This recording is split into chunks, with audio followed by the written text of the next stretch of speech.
Hey now, we are getting over, and I am the Silver King, Adam Silverstein, here to lead you through these hard times.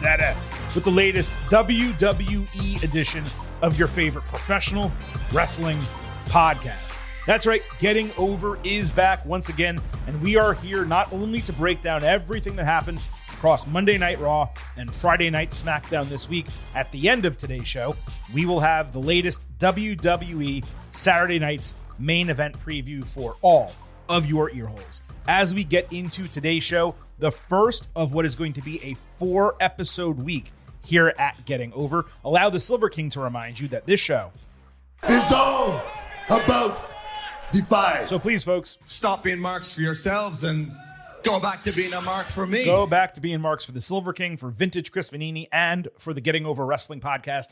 Head over to Apple Podcasts and Spotify. Leave a 5-star rating on Apple. Take a little extra time. Leave a 5-star written review. If you do, we will read it live right here on the show. Also, do not forget to follow us on social media at Getting Overcast on Twitter and Blue Sky. You can get episode drops, news, analysis, highlights. You can send in questions and comments for the show. On YouTube, you can listen to the show, and you can watch full-length video interviews whenever we speak with professional wrestlers. And in our profile links across all of those accounts, you can join our free Slack channel. You can subscribe to the show no matter what platform you want to utilize, and you can do plenty more stuff as well. So find us and follow us across the social media landscape at Getting Overcast. Now, Vintage, as we get into today's show, and welcome to the program, of course, I was hoping that we were going to have the ability to follow up on last week's conversation. New York Knicks, Detroit Pistons, Eastern Conference Finals. It was going to be a lot of fun. Unfortunately, your boys, they did not hold up their end of the bargain. No, they did not. The Pistons lost Game 7. I was distraught. Team has a lot of growing up to do. Future remains bright. James Harden is an embarrassment to the game of basketball. I will be rooting for your New York Knicks to bury him. Yeah, I appreciate that, and I completely agree about Harden. I got to tell you, there's some reservations about perhaps how far we can go coming out of that San Antonio Spurs and Oklahoma City Thunder Game 1 of the Western Conference Finals on Monday night. But I got to tell you, as impressive as Wemby is and SGA and all those guys, I like what the Knicks bring to the table, and we are going to be able to, listen to the Silver King as it plays out over the next 2 weeks here on the Getting Over Wrestling podcast. I mentioned we have 4 episodes this week. We do. We also have 3 episodes coming next week. So that's 7 shows in a 2-week period. This week, the way it's going to break down is obviously right now we are talking WWE. We're going to preview Saturday night's main event. On Thursday, we will have a loaded show covering NXT, AAA, as well as AEW. It will also serve as the AEW Double or Nothing Ultimate Preview. And then on Sunday, you're going to get not 1, but 2 episodes of the Getting Over Wrestling podcast. The first, early in the day, will be your Saturday night's main event instant analysis. The reason it's going to come out Sunday instead of Saturday night when the show goes off the air is, unfortunately, Saturday night's main event is going head-to-head literally to the minute with, I believe it's going to be Game 3 of the Knicks-Cavs Eastern Conference Finals Series. So Silver King will not be watching live, will not be paying attention live. We're going to have to watch, or I am at least, at the end of that game, and then tape our show on Sunday, and then Double or Nothing will be Sunday night, so we will do a show after that. So 4 episodes in 1 week, and that's before we run this all back for WWE Clash in Italy next week. That means there is plenty of performance-enhancing audio coming your way here on the Getting Over Wrestling podcast, and there is plenty of it coming on this episode too. We have the main event and the good, the bad, and the ugly both coming up. But I'm afraid I've got some news. And you know what? For once, it is great to start this segment with purely good news. Io Sky and Evil, who now goes by Naraku in WWE, they formally announced their marriage on social media over the weekend. Normally, this would be a quick congratulations, and then I would just move on. But there was something about this one. It struck me differently because there was this huge release through Japanese media, a documentary-style video made by an outlet, tons of photos of them. Paul Levesque was interviewed for 40 minutes, apparently, for this documentary. There's tons of footage of Io backstage in WWE. You learn a lot about their relationship. It was really cool just to see how everything with them as a couple was truly yin and yang, not just Naraku in black and Io in white, but their personalities, the way they dress, how they spoke about each other. The documentary has subtitles, so I'd actually suggest people go watch it if you're interested. You'll probably chuckle a few times about just how opposite they are from one another. So congratulations to them. I just wanted to say it off the start of the show. We don't have a lot of news today, but Io getting married, a huge deal. A lot of people falling to their knees in Walmarts and Targets across the country, learning that perhaps for the first time. Vintage, I don't know if you got to see any of this, maybe some of the photos on social media, but it's just cool that, people can be happy and it can be so roundly received as positive, which is not something that regularly happens in wrestling these days. Yeah, I actually didn't realize they were a couple, and I saw some of the rollout. I didn't see all of it that you mentioned there. That's fascinating, and congratulations to them both. That's awesome. Yeah, one cool thing about celebrity culture in Japan is they find a way to keep stuff relatively private in many cases, and that certainly applies to professional wrestlers as well. So a lot of people didn't know. It actually, I think, got leaked by Mauro Ranallo on an episode of NXT. We're talking a long, long time ago, probably 5-6 years ago, that they were, together dating. And that's the only way anyone in America even knew anything about them possibly having a relationship. And then since it was never mentioned again, people thought, oh, well, they broke up clearly because they're not together in America. But no, they got married. So congratulations to Io Sky and Naraku. Second item here, and really the last significant item, Saudi Arabia is currently under a level 3 travel advisory for the United States with now about 5 weeks to go until Night of Champions. Now, I presume WWE is going to use like 3 weeks as a drop dead date so they could pick another venue and potentially sell tickets. It's a good amount of time to come close to selling out an arena in Europe somewhere if that's exactly what they do. Maybe they could even promote it during Clash in Italy, which would make a lot of sense. I am not saying the event is definitely going to move. The advisory could change, but according to Nick Khan, WWE is not going to travel there unless citizens are able to do so without restriction. So this is going to be extremely interesting to monitor, and it's going to say a lot about WWE and TKO, whatever they decide to do here. Yeah, I mean, it hasn't gotten any better, and we're getting closer. Yeah. So if you had to guess, do you think it happens? That they follow through? The pessimist in me says yes, that they will put it there, unless it is legitimately dangerous where there are activities happening in the area, and there's a belief that they're going to attack Saudi Arabia specifically. I think they do whatever they can to have the event there. I would really hope they wouldn't. I think an F1 race got canceled. So if they're canceling a number of things have. Yeah. So if all that's getting canceled, why isn't WWE? That's the way I look at it. I would assume they have a backup plan in place somewhere in the region. Yes. Yes, I'm sure they do. We'll see. So I would hope it doesn't happen because I don't want anyone to be put in that positioning. Forget about my opinions on Blood Money in the Sand and the contract and all that stuff. I just don't want anyone in danger. And, the show can happen somewhere else and go off perfectly fine. I guess we'll find out soon. In terms of TV this week, Vintage, SmackDown was not close to a sellout on Friday, a few thousand tickets away, but they had nearly 10,000 people in Columbia, South Carolina, and it sure as hell sounded like it at the start of the show and sparse times throughout the program. The Carolinas usually get up for wrestling shows, especially WWE. It was a mostly solid crowd across both programs this week, even if both had some down moments. On SmackDown, the main event did not get as much of a response as I thought it was going to, especially considering the type of match it was. As far as the shows themselves, SmackDown probably had its best show in months, even if there were myriad issues still.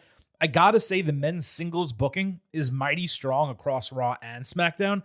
The mid-cards feel a bit rehabilitated. The main event storylines are new and fresh. But outside of what Becky Lynch is doing over on Raw, the women's booking has left a lot to be desired. The greatest issue by far being the tag team division. Brie Bella and Paige, we'll talk about it a little bit later, they are actively killing whatever momentum it had remaining. Brie is out there wrestling like she's in the deep end of a swimming pool. Paige is clearly rusty. Liv Morgan over on Raw doesn't have a challenger due to Stephanie Vaquer's injury. This is a month after WrestleMania, but it's insane that they haven't just picked another woman for a temporary feud for her. It's crazy to me that the hottest division in the company 6 months ago, the women's tag team division, has been dragged down so far, and it's perhaps the second worst booked behind only the men's tag team division. I don't think I would say that. Like, I have issues with Brie and Paige and that whole thing, but like, there's a lot of stuff going on in the women's tag division still. Does that mean don't it's think good, that's though? I think it's better than the women's singles stuff going on right now, which is kind of just barely even happening. Pretty much the only women's wrestling we're getting right now on TV is tag team stuff. That's true. And it's pretty good. So like, I would take that. I was literally thinking watching Raw. I was like, all right, like the women's tag, like there's stuff going on here in this division where the men's tag team division pretty much doesn't exist anymore. And the women's singles is barely moving either. But I do think, to what you said, post WrestleMania, post cuts, we are now bringing back in some people who have been away for a month or so to fill out those mid cards again, and stuff is starting to move a bit. But it's also like, okay, so the women's tag team division is on TV a lot, to your point. Cool. Why are Brie, Bella, and Paige, out of this entire women's division, why are they going to be wrestling 3 matches in 7 days? Like, and that's the problem. But I think the booking there is who is the champion is the problem. I think all the teams around them are interesting, and that's why I've been wondering for a while. We'll get into this. Vintage. Should we get into this later? Let me just say this. Well, yeah, but we're going to talk more about the individual segments. But let me just say this: if Bayley and Lyra Valkyria were champions, and they were wrestling 3 matches this week, guess who wouldn't be complaining? Because the matches would be really good. Us.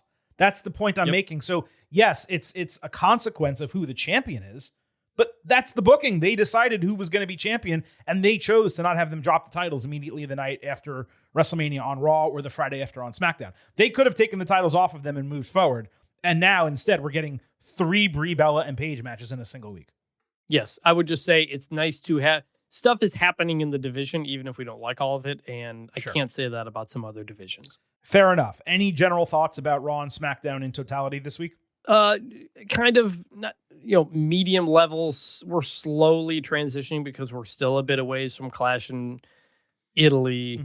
We have Saturday night's main event coming up, but there's no real like main event stuff happening on that show. So it's kind of an awkward position where like the main event stuff of Raw and SmackDown is not the stuff that is necessarily happening on main event. Right. But this is the world that WWE decided to put itself in. Yeah, totally agree. And, they are doing fewer events, it seems like, at the end of this spring into summer, especially compared to last year. Fingers crossed they don't go hog wild July through September, because, man, creative just torpedoed last year when they had seemingly a special event of some kind every 2 weeks.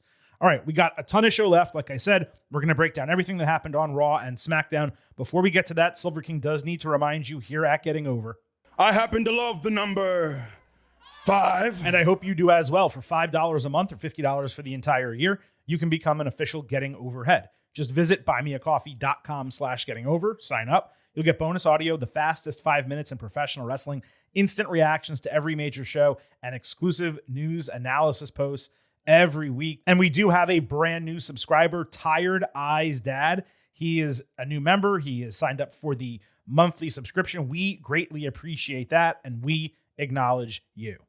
Acknowledge. Big acknowledgement right there. Acknowledge. Everyone else, as I mentioned, $5 a month, $50 for the entire year. You get tons of extra content, and you support the continuation of the show by helping us pay our bills. buymeacoffee.com/gettingover. Okay, let's get into everything that happened across Raw and SmackDown this week. We are going to kick it off, as we always do, by sliding into the main event. This is the main event. Another 2-part main event for you today. Cody Rhodes literally created his own improvised contract signing when opening hour 2 of SmackDown, physically lifting and throwing 2 desk chairs and a table into the ring while his entrance music played. He timed throwing the first chair into the ring with his pyro, which made me chuckle. And then he stood in the ring with his arms open when he was done, like showing off the setup that he made. Like he called his mom into his room. He's like, look, Mom, my room's clean. Can I now go play video games? That's the way it came across to me. I'm not sure why, but I enjoyed that part so much. Anyway, Rhodes clarified exactly what I questioned last week about the contract presented to Gunther, because it was confusing. It was termed a SmackDown contract and then a title match contract for Clash in Italy. He literally showed us that there were two separate pieces of paper. So the binder did serve a dual purpose. And you know what? Thank you. Gunther stormed out, angry that Cody last week ruined something that was thoroughly planned by making it all about himself, just like a typical American. Gunther called him Golden Boy, telling Rhodes to be professional and respectful when addressing him. Cody suggested Gunther didn't earn his title shot. Are you fucking kidding me? All this guy did was retire a 3 Legends code, man. Then he asked him to please sign the contract. As Gunther continued acting like an ass, Royce Keys surprisingly interrupted, first staring at Rhodes and then getting in Gunther's face, saying he had no issue signing the contract. He stormed into the ring, and Cody seemed good with it, but Gunther grabbed the pen. They got into a shoving match, and Nick Aldis told Gunther he overplayed his hand. He created a number 1 contendership match for the title opportunity. Gunther flipped out backstage, but Aldis ranted right back at him and repeated himself a little bit. Another WWE segment that was rolling along just fine with perfectly solid logic, only to fly off the rails at the end. This was not an open challenge. Royce's name was not on this paper. It was a Gunther SmackDown contract and a Gunther title match contract. Acting as if him signing that would have given him a title match was ridiculous. That said, the rest of this hit logically, including the number 1 contendership. While Key certainly does not deserve such an opportunity based on his in-ring record, he's had limited matches. He did win the Andre the Giant Memorial Battle Royal, and the match booking was more about punishing Gunther than rewarding Key. So I did buy into that. Cody's line about Gunther not deserving the match, that was by far the stupidest part. And what remains somewhat unexplained is why Gunther is being such a total bitch about all of this. I understand the concept. Cody soiled his moment. Okay, and you're the effing ring general, dude. You retired Goldberg, John Cena, and AJ Styles. Stick out your chest, sign the contract, and move on. The angle doesn't fit his character and its history, even if the entire point is to juxtapose him as a European with the American golden boy who gets everything his way. It just feels like they could have gotten to the exact same concept with a slightly more sensible path. All of that said, the segment was entertaining. The right people all got the right reaction. And you know what we also got? Oh, we got 2 big meaty men bumping me tonight. A fresh match, a huge opportunity for Keys. He stays around main event talent. And I did chuckle, like I said, about Cody setting up that contract signing all by himself. So it was an imperfect segment, but nevertheless an entertaining one that accomplished a lot. Yeah, it ended in a good spot where I was excited for Royce Keys and Gunther, and it felt fresh. But there's just so many logic parts to this. Like, even the basic premise that they kind of have been trying to explain. Why is Gunther not taking this title shot that he's given? Does he want to stay on Raw? Like, what is the basic point here? That's the confusing part. It's he got all of this. He was offended that Cody stole his moment. But okay, and you're like a 36-year-old man. Sign the contract, get your title match. Who is turning down this world title shot? That I don't. That you had Paul Heyman negotiate for you. You used your favor here. The contract is there. It's on paper. Cody's alone in the ring, by the way. So you can go to the ring, attack him if you want, right? There's no referees there. There's no officials. What's the problem? Why aren't you just signing the piece of paper? Yeah. And then on the flip side, why was Cody going to be okay with Royce Keys taking the spot? He wants Gunther. Well, okay. He's furious at Gunther for attacking him and stuff. That I bought because it was like, hey man, if you're going to be a coward, I'm a fighting champion and I'll give this opportunity to whomever. Like, go take it. Yeah, sure. I'll fight you. He's a fighting champion. That's okay. So that's what they said. Like that was what they were pitching. But again, the whole logic of Cody's furious at Gunther and wants his title shot. Gunther is getting a title shot and they just can't make it happen. It's just such a weird thing. But in the end, Royce Keys has been great. I was thrilled to see him move up in this position. We do have the Royce Cody connection, AEW and all that stuff. So he's a friend. So ultimately, I got there. The other thing, Cody's new catchphrase, it's not any good that he keeps trying. I'm easy to find, hard to beat. That is the most generic like nothingness. Is it hard to beat or hard to wrestling kill? catchphrase I've ever seen. Right. It's normally hard to kill is the thing. Like that's a phrase people Mhm. know, but you probably don't want to say kill so much on your cable network show, I guess, or something. So easy to find, hard to beat is just, it's not hitting at all. Oh, so he says beat. He doesn't say kill. Yeah, because I remember okay. every time he says it, I forget what he's going to say on the back end because it's supposed to be hard to kill, and then it's not, and then I have to catch Okay. myself every time. Because in my head, he's saying it properly, but that's me misremembering what's actually happening. You know what I mean? Right. Because I know the phrase. It's possible. Yeah. It's possible he has said hard to kill in previous iterations, but he did say hard to beat on this one, and that's why I wrote it down. I feel like he at least said it one time, and maybe I'm wrong about that. But either way, it's not a great catchphrase. It's better than what do you want to talk about, but it's really not that great. And yeah, logic errors all over the place, despite it being a segment that got Keys over to a degree and got the crowd interested in all three of them, which is, again, this is what we've been talking about with WWE, especially over the last couple of months. They're succeeding in their goals for the stories that they're telling, but there's just so many logic gaps and detail errors that when you're watching it, it's tough to suspend disbelief to the same degree because you're like, well, why wouldn't this happen if this was going to happen? And if he says this, then why didn't they do this? And this was a perfect example of it. Like, I'm just going to repeat it one more time because there's a reason why. You'll hear it later. Gunther went through all this effort to use his favor, to go over to SmackDown, to get a title match with Cody, and to get that match at Clash in Italy. He was upstaged by Cody one time. Fine. Understood that, caused a rift and it delayed the signing. But now you have the opportunity to rectify all that, to go to the ring as the ring general, puff your chest out, sign the contract, talk shit, beat the shit out of this guy, and you're still hesitant to go to the ring and sign. And it's just like, why are you acting like a baby? It's the opposite of his entire character. So, we'll come back to that in a second because I do have another point to make. We had Gunther against Keys for the number 1 contendership in the main event of SmackDown. Solo Sikoa offered Royce his help before the match, saying they could run SmackDown as long as he listens to him over Jacob Fatu. Keys denied him, and Sikoa reminded what happened to Fatu when he was put in a similar situation. This was appropriately the main event of the show. Big meaty man slapping meat. That's what I want. Great spot during the break as Keys basically escaped a Kimura-style lock by physically beasting Gunther into the air. Royce responded to some short arm lariats with chops and a huge suplex. Then he caught Gunther ringside with 3 world's strongest slams into the announce table lid. Gunther had an answer for everything, including a brutal lariat. They got lucky that a rushed superplex was executed without injury.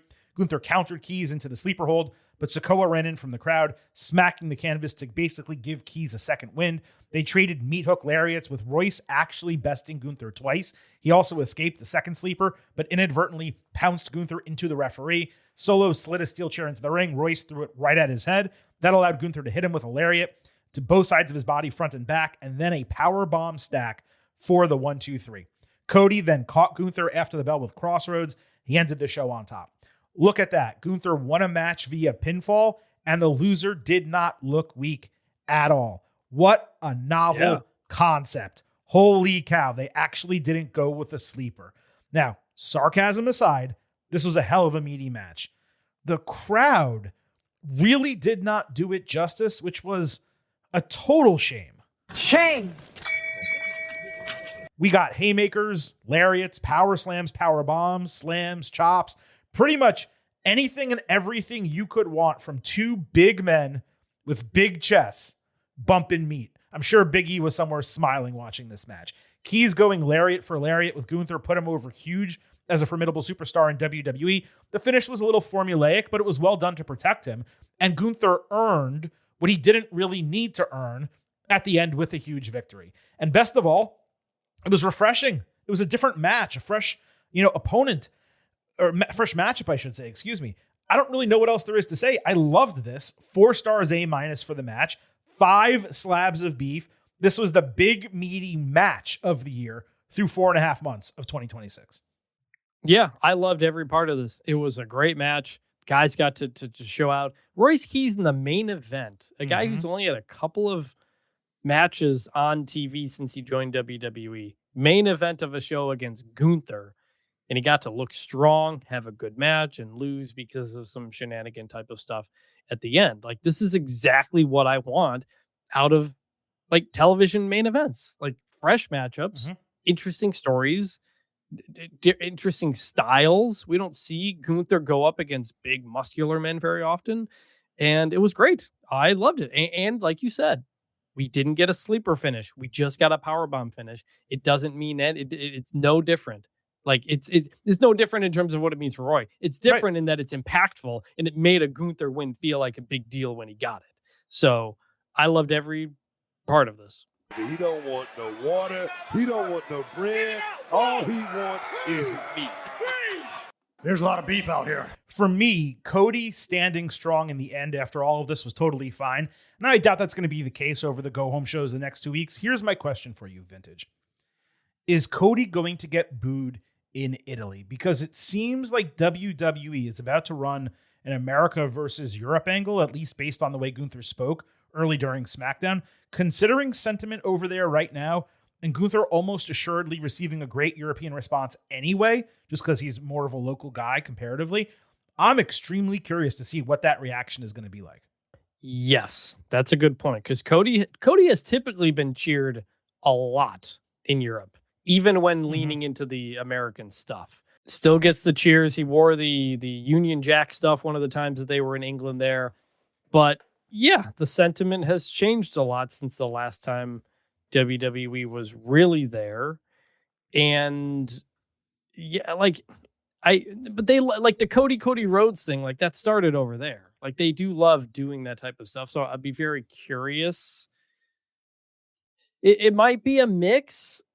I don't know. Like, do you think Gunther's going to get really cheered? I mean, they typically get what they want out of the European crowds. Yeah, it's really tough. I mean, they have, like you said, the Cody Rhodes chant and the Roman Reigns chant. Even when people are heels, they put over the stars no matter what. So it's really tough to say the way this is going to go. I think it's entirely dependent on what they do over the next 2 weeks from a go-home standpoint. Do they really lean into the American-European deal? And if so, does Gunther say things that are legitimately problematic about America, or is he just focus on base level stuff that isn't really going to get people upset? So it's going to be up to them, I believe. I'm just saying the door is open for Cody to get booed again. And we're not a show, for anyone who might be listening for the first time, we're not a show that, Cody's going to get booed any week now. Can't wait for it. That's not how we operate. We, in fact, actually rally against people who say stuff like that, noting how over Cody consistently is, which is why I had such a problem with his booking against Randy Orton for WrestleMania. Well, but good. But Mania, like they went to such lengths to make sure Cody wouldn't get booed. It felt like. Yeah, exactly. So it'd be weird to lean into it now. Well, it's interesting because at first coming out of WrestleMania, he was still getting mixed responses that first week. Now he's getting almost universal cheers again. So it only took 2 weeks for them to get him back full babyface side. And Gunther being the opponent certainly helped, and that's one of the reasons he is the opponent. But now you're doing that match in Italy, and I know he's Austrian and also spent a lot of time in Germany, but regardless, it's still Europe, and it's going to be really interesting to see the way this gets booked. By the way, I mentioned earlier my frustrations about the contract and Gunther not signing it and the whole 9 yards. Here is how that became even more frustrating. This match got announced as official for Clash in Italy, even though on TV the contract was still unsigned when SmackDown ended, by Paul Levesque, who posted as much at midnight after SmackDown on social media. A huge part of this storyline the entire storyline almost, has revolved around the contract and Gunther not signing it.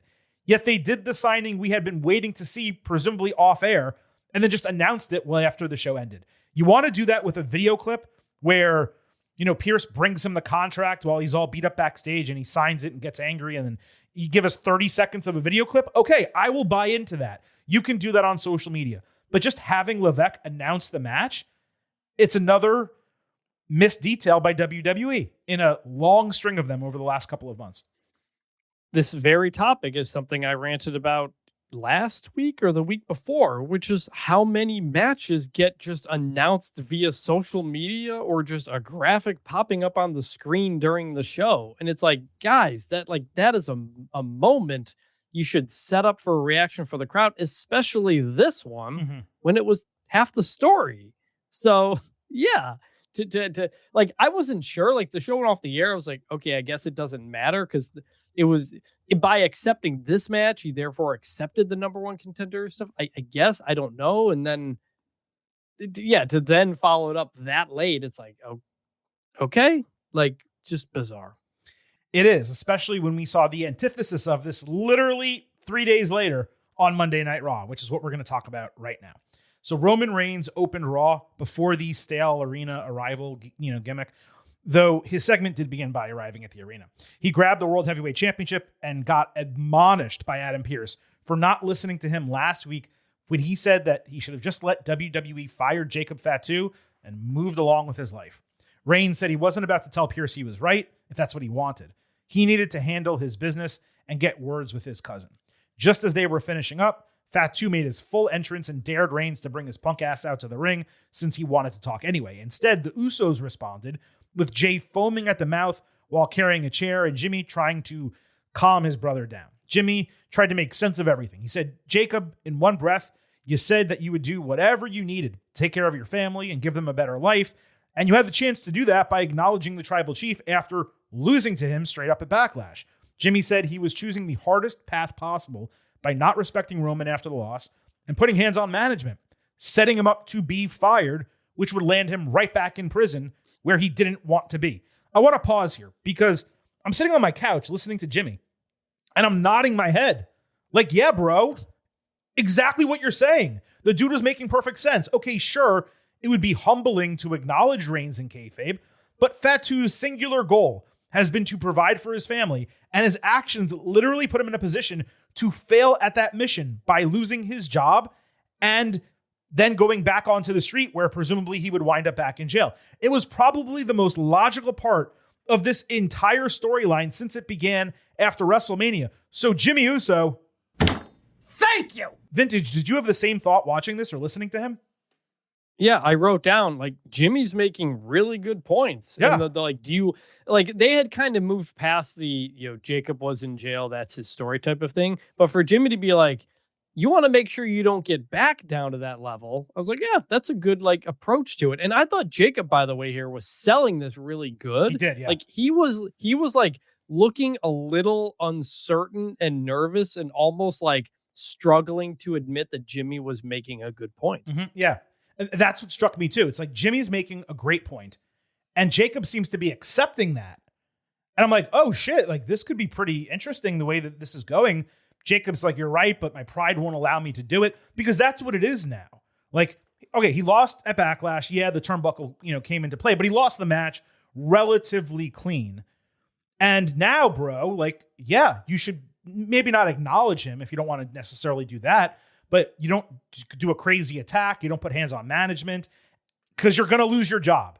So I loved this half of the segment. And I'm like, yeah, like rock on, Jimmy. Like you're making a ton of sense. Anyway, as Jimmy is finishing up his speech, he basically lost contain on Jay, who went after Jacob with a chair but failed. That led to Jimmy eating a Tongan death grip and Jacob no-selling a chair shot from Jay, leading to another death grip. Roman saved the Usos for the first time in a long time, I believe. And while he initially got the upper hand on Jacob, he ate a death grip as well. Jay broke it with 2 super kicks and a spear. Jimmy followed with an Uso splash. They also hit a 1D that Jay somehow overshot again. Fatu then got locked in the ropes as Reigns hit 2 Superman punches. The Usos hit 4 super kicks. And then Roman added a strong spear with the faces, I guess, standing tall.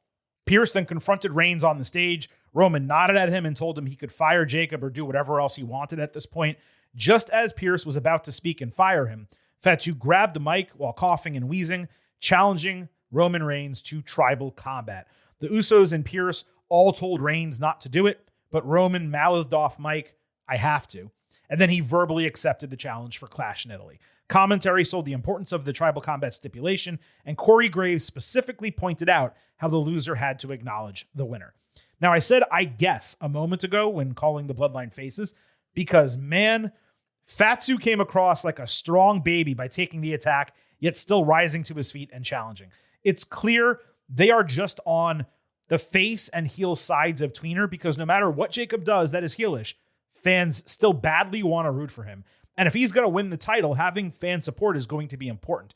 That will be a much longer conversation next week, because if we dug into all the possibilities now, we would be here for a while. Rather, I'll simply say this was by far the strongest that Fatu has been booked since his initial debut in WWE, and it's the coolest he has ever come across. I'm not saying this segment, I'm saying this run since WrestleMania. It's exciting to see him get in the ring because you don't necessarily know what's going to happen next. I saw a lot of preemptive complaints about how the tribal combat match will transpire, assuming interference and such. But what's different this time around is that Reigns has not been helped by the Usos at all during this run. They didn't help him at WrestleMania. They didn't help him at Backlash, nor any time Fatu was beating Reigns' ass on TV in the lead up. They were only in this segment because they got attacked last week and Jay wanted to get his lick back while Jimmy played Peacemaker. I'm not entirely sure how Clash in Italy is going to be booked. Again, we'll discuss that more next week, but that's a great way to be. I could see Roman winning. I could see Jacob winning, and coming out of this segment, I was excited for that match, even if I felt maybe that was a bit early for the stipulation. Well, if we think this is going to be the last one, then it makes sense to be that. I think to your point on the heel face dynamic of it all, like I had said, no, it wasn't a heel turn when he first used the Tongan death grip as you did. But then at Backlash, I said that is a heel turn with the attack at the end. Mm-hmm. Now I'm back on the, I think it depends on the move, because the fans were booing and cheering Roman Reigns and the Usos in this moment, because everything Roman and the Usos were doing in the 3-on-1 attack is textbook heel stuff. You tie the babyface up on the ropes. You all take a bunch of shots at him. There's nobody out there to save him. That's a heel thing. And the fans were booing. But when Roman like locks up to do the spear, everybody's like, I want to do the aua and cheer for Roman when he does the spear. But also it's just whoever's on top. So I don't know if it's a negative or not. I don't know if it's impacting the overall like response to what's going on. But it's pretty clear neither of them are heels or faces. It is what it is. And I guess they want you to pick a side, but everybody's just kind of picking both sides. Yeah, I mean, even if they're supposed to be aligned one way or another, the fans aren't completely buying it. I do still lean toward Fatu being, if we're going to call all of them tweeners, he's the heel side of the tweener. He's using the Tongan death grip. He went after these guys on his own. He's the one who can't be controlled. He's a wild man. He's a werewolf. And that is why they locked him up in the ropes, and why, even though that's normally what heels do, in this case, they're trying to subdue this guy who beat the shit out of all three of them last week and did the same to MFT on SmackDown 2 weeks in a row. So to me, it made sense why they did it that way. I'm enjoying this immensely. I know that there's a group of people out there who see, the Anawahi family storyline and, back with Jimmy, Jay, and Roman in the bloodline. To me, this is different enough where it seems fresh to a degree. I just wish they really had not come back together for War Games previously, because if this was the first time Bloodline was getting back together, it would be even fresher and more interesting, and they could run the angle of Reigns needing to apologize to his cousins and all that. Instead, because they already ran this back, it does seem a little old hat to go with it again. But Jacob has freshened up this entire deal. And I got to tell you, as a main event storyline for Raw, coming out of WrestleMania, this was completely unexpected. They delivered at Backlash, and I have no reason to believe they're not going to deliver here at Clash in Italy in a couple of weeks. It's getting us Roman Reigns on TV every week. So, that's just something that doesn't always happen either. And he's clearly putting everything he has into getting Jacob over, and that matters. So that's good. On the tribal combat part, I had to remember what tribal combat meant as well. So I'm glad Corey had said it, because the ones we had Jimmy versus Roman at SummerSlam, the one I went to that was a bad match that Roman won when Jimmy returned. That's what that was. It was Jay and Roman. Yeah. So yes, Jay and Roman, Jimmy returned at SummerSlam. Was the WrestleMania 40 main event, was that tribal rules or tribal combat rules or something? No. Tribal combat is only between Samoans. So the other one was with Solo Sikoa. The one at WrestleMania was, tribal rules or something like that. I'll look up. So what was the Roman solo match? When was that one? It doesn't stick in my mind as something I remember. But I was trying to remember what it means. Yeah, I'm sorry. It was Bloodline rules match. Bloodline WrestleMania 40 main event, not Tribal Combat. Correct. Yes. That was the Netflix premiere, was Reigns and Sikoa in Tribal Combat. Oh, okay. See, I always remember the Punk Rollins match because that was the main event of that show. So there you go. Right. Yes. Yes. And this was the opening match, I think, Roman and Solo, if memory serves. Yep. Yeah. So no. So they go ahead. But did either of them end with the other fully acknowledging the other? Like, it just kind of ends as a match, right? There's not a post-match thing that has to happen. I don't actually remember. I feel like Jay acknowledged. I don't know about Sikoa. He didn't like acknowledge in the ring, at least at SummerSlam, because I was there for that. But it would behoove WWE to like fully explain what we should expect out of this. Yeah, I completely agree. The whole acknowledgement part of this really mucks up like what needs to happen at the end for this to make sense. And does Jacob acknowledge and then go away and then have to come back? And I don't know. It's going to be extremely curious to see the way this gets booked. And I'm very interested in the Go Home Raw next week and what our opinions are going to be after this gets laid out a little bit more, because I feel like it's going to. And, I give credit to WWE because they aired a really nice 45-second video package about 1 hour after this segment on Raw. I was going to criticize it. I was like, how could this be ready to go on the show? But given WWE's production department and its quality over the years, an hour for them to create a little, short package reusing a concept that they had packages for previously, it was plausible to me that it could be put together in that period of time. So fair enough. It would have been better if it was later in the show, but again, fair enough. Later, the Usos put over the Tribal Combat concept before getting interrupted by LA Knight, who shook his head at both of them. Jimmy said not now, but LA, wearing a Live Strong band, by the way, in 2026, ranted at both of them, basically saying they've made themselves dirty again by siding with Roman, so he's ready to get dirty against them. Jay completely broke multiple times during the segment, which was really funny to see. Knight was pegged for a Gunther feud, you remember, so he was left out in the cold when WWE flipped that over to Cody on SmackDown. Getting him back into it with the Usos, that was sensible and logical because he had warned them, I want to say, going into WrestleMania, what would happen if they aligned with Reigns again. He said, hey, we're friends now, we're working together, but if you decide to link up with Roman, we're not boys anymore. And this was them kind of paying that off. LA Knight's just kind of been floating around, and it's clear they don't fully know because things keep changing. But it's good to see him popping up and cutting pretty good promos on people and on some of these tweeners and being like, I don't trust you, even though you're a babyface now or whatever. Mm. I'm still my own thing, which is exactly the LA Knight ethos. So, all right, that works. Indeed. All right, so that wraps up the main event. We have plenty more to discuss from Raw and SmackDown this week, but I do need to remind you that whether it is Raw, SmackDown, NXT, premium live events on Netflix, or even WWE Saturday Night's Main Event this weekend, we are all in with NordVPN. It is easy to set up a drastically better viewing experience each night. You get the same high quality streams, except they become commercial-free shows. All you have to do is sign up at nordvpn.com/gettingover, open the app, quick connect to another country like the United Kingdom or France, open Netflix, or in this case for Saturday Night's Main Event, YouTube, and watch the program. NordVPN also allows you to get around online censorship and surveillance, and you can protect your private data. One account can be used on 10 different devices. To get the best discount, go to nordvpn.com/gettingover. Our link will give you 4 extra free months off the 2-year plan, and there's no risk because Nord has a 30-day money-back guarantee. So improve your WWE viewing, save money, browse safer online, and get the best discount for the best VPN at nordvpn.com/gettingover. We love having NordVPN as the official singular sponsor of the Getting Over Wrestling podcast.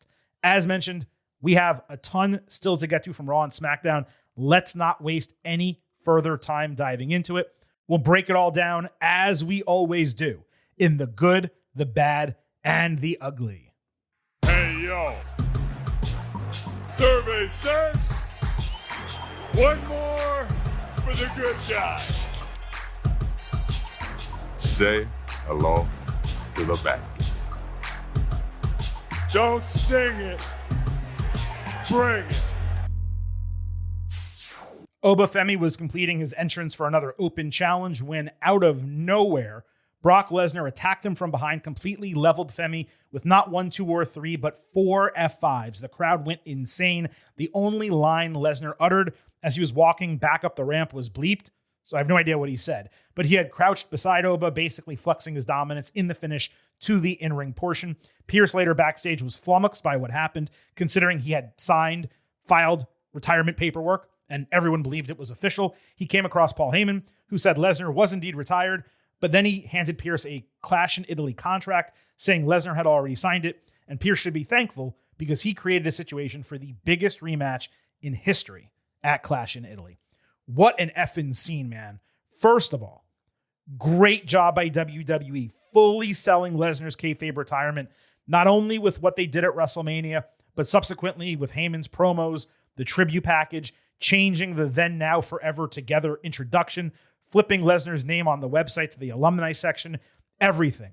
Lesnar too, the emotion and tears at WrestleMania, that is extremely tough to do. They all sold the shit out of this. Hell, even the way they explained it with Pierce backstage after this, it was perfection. But more to the point of this segment, holy crap.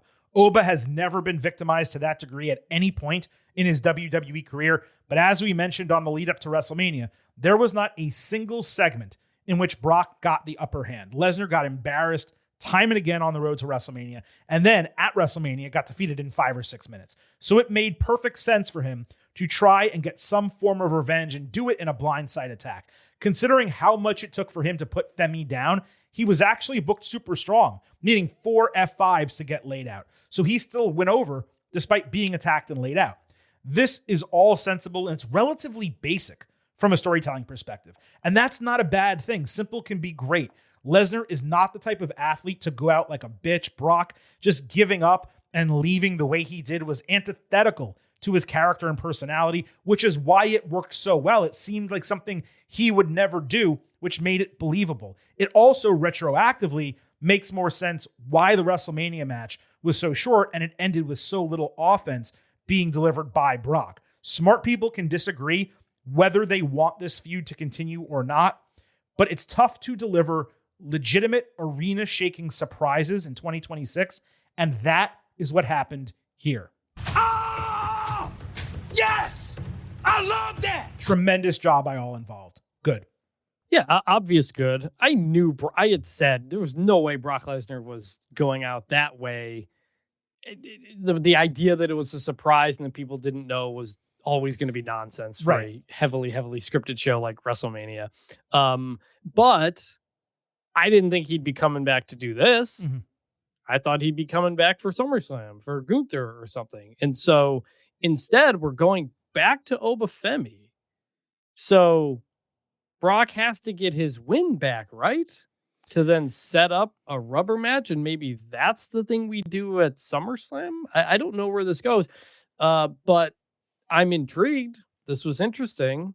I didn't think the WrestleMania match was like that short. It ended up being what I expected it to be. But if this means we're going to get a better, longer one, that'd be sweet too. So I'm interested in what happens here. This was very surprising and interesting. Yeah, it's both of those. And I don't know what's going to happen at Clash in Italy. I mean, does he lose a second time and then Gunther challenges him to put him out to pasture at SummerSlam and they actually pay that off? Do they go with a trilogy and split it in the middle? Have Lesnar maybe this is a street fight or something like that and it protects Femi and that's why he loses, or they cheat to win?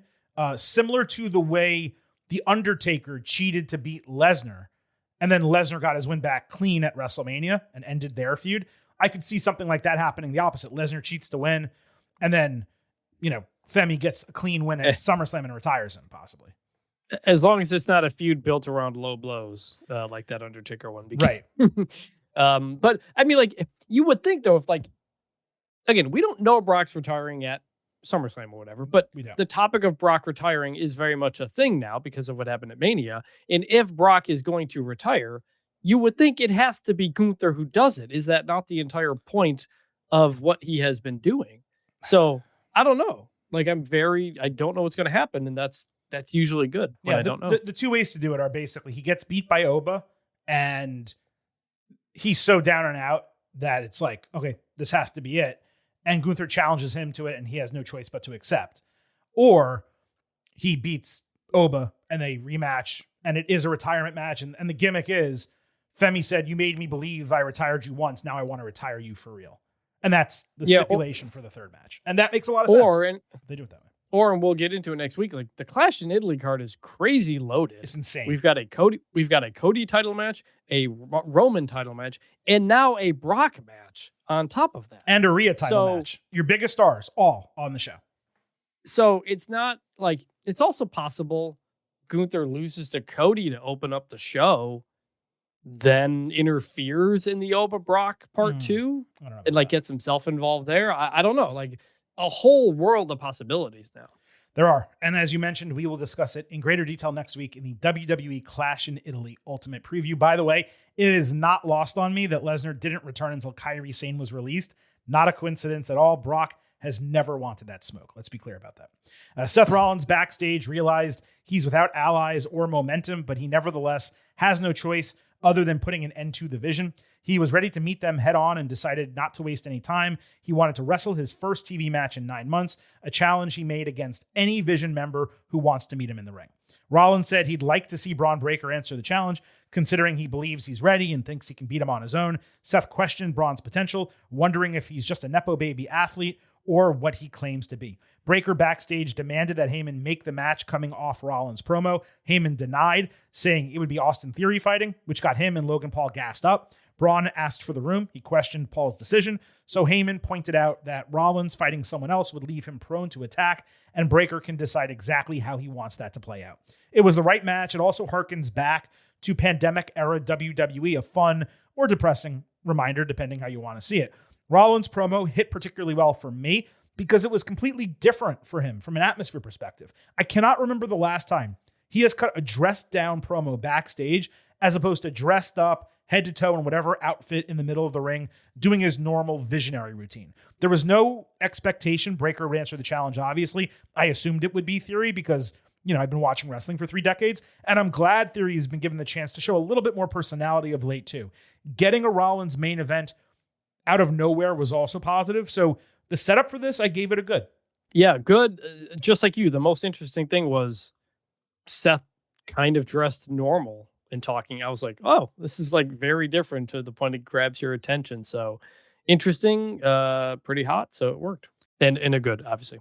Knight confronted Rollins backstage, Seth wondering if they were about to get into it. LA said the chickens have come home to roost. He still doesn't like Rollins, and he's excited to see him get stomped out, even if he respects his willingness to go at it alone. Knight was basically clarifying that he wouldn't be there to help Rollins, even if he needed it. And then, at the end of the promo for their tag team title match, Montez Ford and Angelo Dawkins, they got into a tiff, as Dawkins was less focused on finishing their promo than he was approaching Rollins, basically saying that he would have his back. Rollins told Dawkins that he needed to focus, but appreciated that he understood what he was trying to accomplish. As with the segment we discussed before with the Usos, this was precisely what Knight needed to do. It was great to see him twice in the same show, logically refuse to ignore history and simply work with other faces or ignore their transgressions. Ford and Dawkins being at odds here was super interesting. We've been talking about them splitting, quote unquote, for years. And while it does not seem like it's happening here, and if they do split, it should be friendly. It should not be a whole feud. But giving their characters layers with their own goals and personalities is something we haven't seen that much from them. So this was straight up good booking. We got a lot of character development and storytelling, and it made the main event more interesting. Good on all points. I did kind of chuckle. This just happens in wrestling where the Profits are cutting like some loud promo with an interviewer, and then they walk like 10 feet and then, oh, I just happened to see somebody who's standing there. we have our conversation as if they didn't know what was going on before. But no, it was good. And it was good to like get ahead of it because you're thinking, all right, Rollins undermanned, people are going to come out and save him. We've seen this a million times. So to try to get in front of that, set up an additional layer of drama. No doubt. And you know what? If it wasn't May, the way this all went down backstage, I would think they were building a War Games team. Seth Rollins, LA Knight, the Street Profits, like Joe Hendry would be the 5th. Like, I mean, I don't know. That's what it seemed like to me. But again, that's a good point. It's May, not, November. So it's a little strange. So we had Rollins and Theory in the main event. Joe Hendry played the Fire Logan Paul song about an hour earlier on Raw during a commercial break. So the fans serenaded Logan with that song at the bell here. That was actually pretty cool. This also reminded me that there was a face who should have no issue with Seth, that of course being Joe. So he should have had his back, no problem. Michael Cole did well telling the story of Rollins and Theory early in the match. Because Theory squashed Rollins' ankle between the steel steps and the ring earlier, he hesitated multiple times, Seth did, to do running moves, including the stomp. Theory took advantage with a great blue thunderbomb and a single leg crab, but Seth thwarted a stomp attempt. Theory was able to execute the stomp after Logan interference for a false finish. Then he handed over the brass knuckles, but Rollins superkicked Theory, and the referee caught him with the knucks. Rollins and Theory then executed a legitimately great counter sequence, standing into a pedigree at the end for the victory. Dawkins saved a Paul post-match attack, so Ford ran down as well, visibly showing his reluctance despite being hype and hitting his tope con hero over the ring post. Montez reiterated to Angelo that involving themselves with Seth would not end well, which was perfectly timed because Braun ran down to the ring in that exact moment. Tez shoved Dawkins aside and ate a spear. Breaker then hit a fireman's carry gutbuster on Dawkins and a torpedo spear on Rollins, who tried to save them. Vision then laid Rollins out in the bottom half of the steel steps, put his back on it. Breaker lifted the top half, basically trying to squash and kill him, but the agents were shockingly able to stop the attack. Cameras then completely, and I mean completely, missed what seemed to be a really cool spot. Braun jumping over the steel step base for a second spear on Seth to end the show.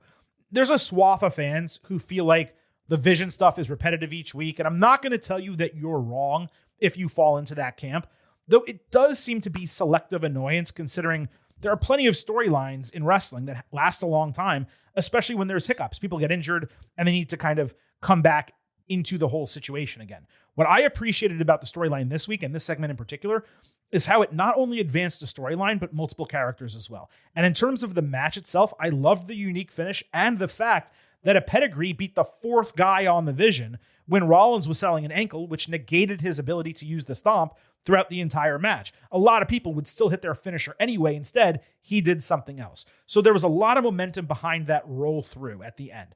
So yeah, a lot of positives here. A lot of positives in the setup throughout Raw. This got 5 total segments on one show. We love episode-long storylines.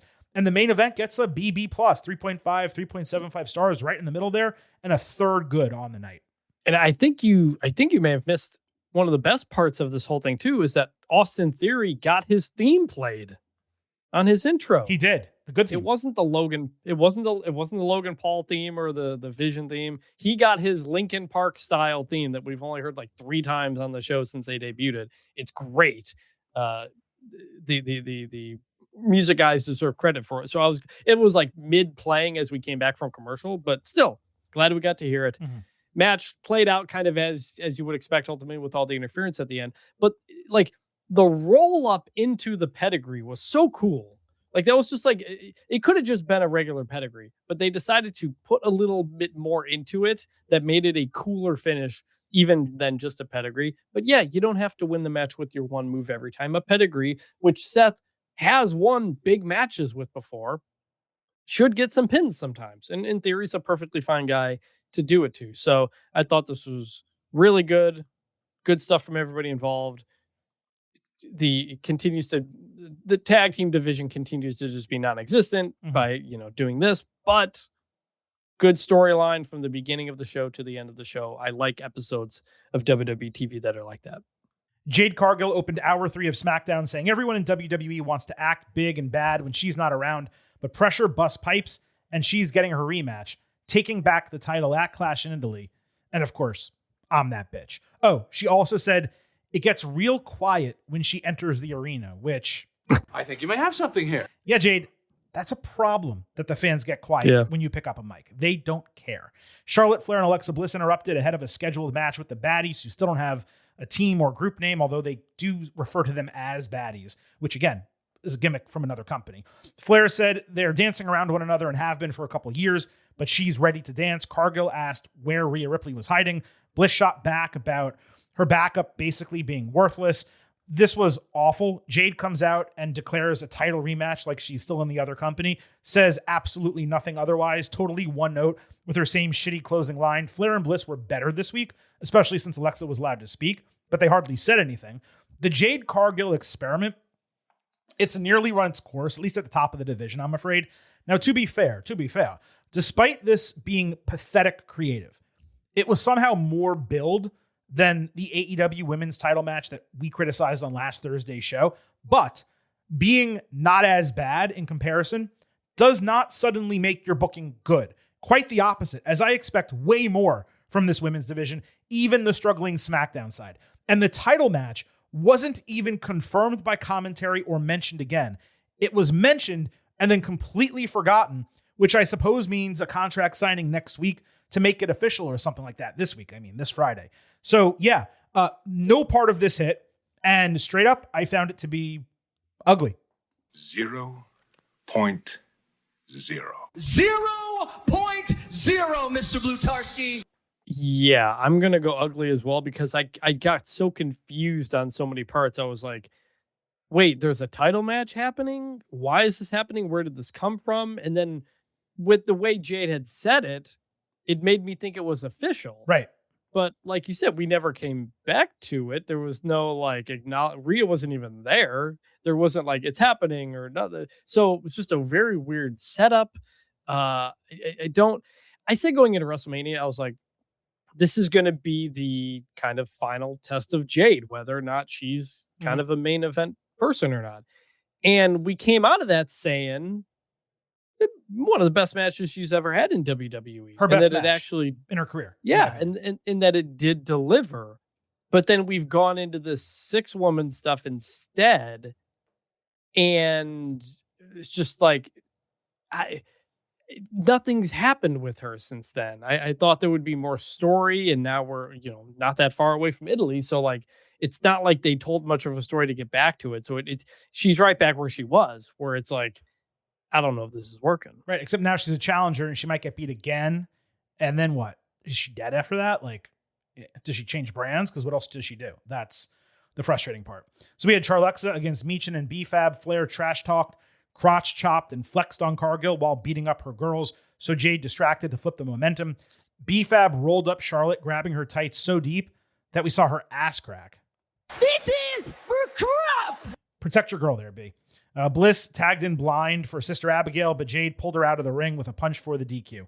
Charlotte nevertheless took out the other two and jawed at Jade, standing over Alexa down ringside to protect her. The Flair Cargill animosity, it's interesting because neither has a title and Charlotte is in a tag team. Ripley not being involved in this segment and saving it at the end was extremely odd too. I believe she was in Australia, which is why it was booked this way. A DQ finish to protect the lowest rung women on the entire roster that desperately need better booking on their own. I mean, you got to give it a bad. Definite bad. There were a lot of DQs over SmackDown and Raw that I think didn't not need to DQs, happen. a lot of interferences and distractions.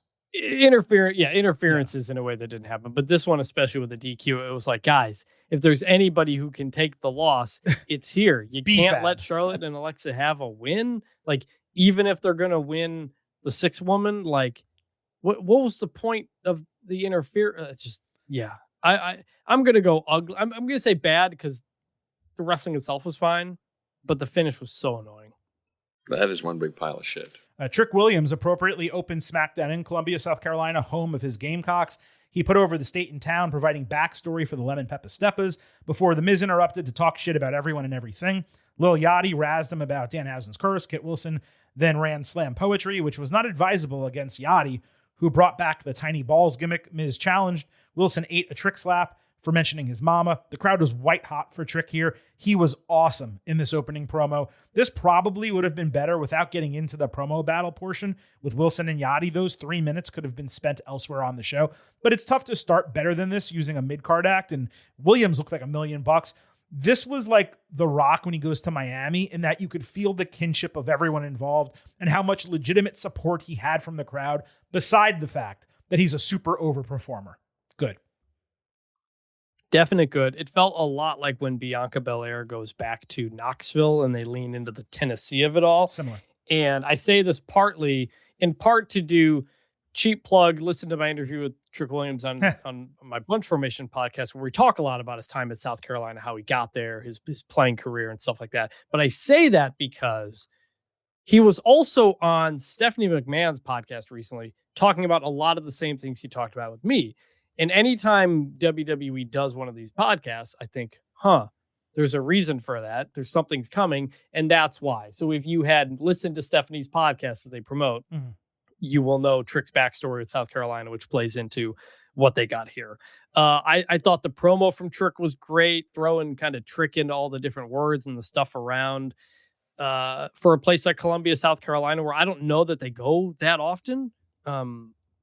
So good start. Lil Yachty was great. By the way, credit to Lil Yachty for still being here. Like, I can't believe week to week he's still doing this and still doing a good job and adding to it. And I don't know what his schedule is of anything, but he got to shine a little bit here, did a good job. And this was a great hometown guy type of bit for the show. I'm going to talk about Yachty in a second. We had Trick against Miz. Williams had a nice counter kip-up neck breaker. Miz got good heat going after Trick in front of his family during the break. Why they didn't do that spot on TV, I have no idea. Williams rallied with a roundhouse kick and a bookend. Miz had a basement DDT and got a tiny, tiny balls soccer-style chant. Then he surprised with skull-crushing finale for a false finish. Yachty stole a kendo stick from him, breaking it in one shot against Kit's stomach, landing another and throwing him over the announce table. Trick caught a distracted Miz with trick shot for the expected win. It was crystal clear as this match progressed that this was a test for Williams up against a veteran in Miz. The way it was wrestled, Miz calling spots, how long it went, I would say Trick largely passed the test, even if his in-ring still has a ways to go. Most surprising is that Miz hit his finisher, Trick kicked out of it, and Miz still got protected in the finish. Miz has been on such a long losing streak against mid and low card talent. I didn't understand why he got so much against Trick in a spot like this. I presume it's simply so that Trick could kick out of his finisher, but okay, why the protection after that with the distraction? It was still good, just thought it could have been tighter. Miz is great at what he does. Williams' execution of the trick shot here was his best yet. It was kind of like a Bazaiku knee. That's definitely the way he needs to work it going forward, though again, he really should have an entirely different finisher because he's a big, strong guy and should be doing a big, strong move. And as we've said before, and you said a moment ago, Yachty is the paradigm of how celebrities should involve themselves in WWE. He's the perfect accoutrement to Trick, as opposed to being the focus of a segment, which is what happened with Pat McAfee and previously Jelly Roll. Yes. And it's to the point where I worry, if Lil Yachty has to go because he's doing a tour or something like that, like getting back to just Trick will suddenly be a new level of, or we'll just kind of back to it'll be a bit of a test for Trick. How does he handle when it's just him and not Lil Yachty, which he's done before, but it's gotten into such a groove here with Yachty that it will be noticeable when he's gone. And that's, like you said, the best thing you can say about celebrity involvement here. So good match. Finish made sense. What you would expected. I thought this was all good. Carmelo Hayes backstage addressed how Trick and Sami Zayn have made a mockery of the United States Championship over the last few weeks, and he said he still has it in his sights. Ricky Saints interrupted him, annoyed that he didn't get welcomed to SmackDown, saying the show has changed over the few weeks he's been gone, and all he needs to do is ask Aldis and Cody about him. Hayes said SmackDown is a funny way of humbling people. It happened to him in the past, and it's going to happen to Saints just the same. This was a great backstage confrontation between two guys with a ton of personality and promo ability. They did a pretty remarkable job to create what felt like animosity for their match in a singular segment. The only problem is that the bout was announced on social media before the segment, before the show began. So it's a similar issue to what we saw last week on Raw. Why not either note that this confrontation happened earlier in the day and therefore the match came from it, or wait to announce the match until after the segment airs? Again, details matter and WWE keeps missing them. Despite that, this segment was good. Agree on all those points. It felt fresh. Again, there was a lot of stuff over the last couple of shows that was just fresh interactions, like Melo and Ricky Saints and Royce Keys and Gunther, like stuff like that. That's what I was saying at the beginning of the show, where some guys who maybe hadn't been doing much are kind of getting back into the fold in interesting spots. And it's interesting. So yeah, I thought this was good. Aldis backstage told Ray Phoenix that he's impressed him with his work in AAA, and Phoenix responded by saying he's eyeing something big. I will believe that when I see it. Zayn then came through admitting his defeat at Backlash, saying he's ashamed of himself for the way he worked the match because the pressure got to him. And now the universe has told him to get back to basics, and he wanted another U.S. title match to do it. Aldis dissented, basically telling Zayn he's back to the end of the line. Sammy snapped at that answer, assuming everyone has forgotten about his resume. Nick told him to go deal with his internal struggles because all he's giving is entitlement.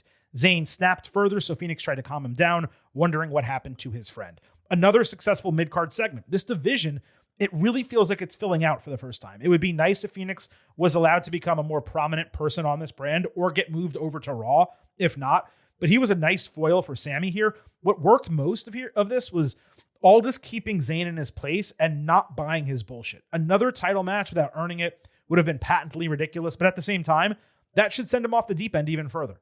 Good. It was good. It did take me a second to figure out who Sammy was talking to because Rey Fenix is just not on the show very often. And I have to think sometimes it's Dragon Lee. And when he said Rey at first, I was like, no, that's not Rey Mysterio, I don't think. So that's just, we don't see Rey Fenix enough to kind of know who he is yet. Mm-hmm. He's kind of just a sideline background person. So if there's more of a development of him, who's, he's a freaking stud, we know that, that would have helped.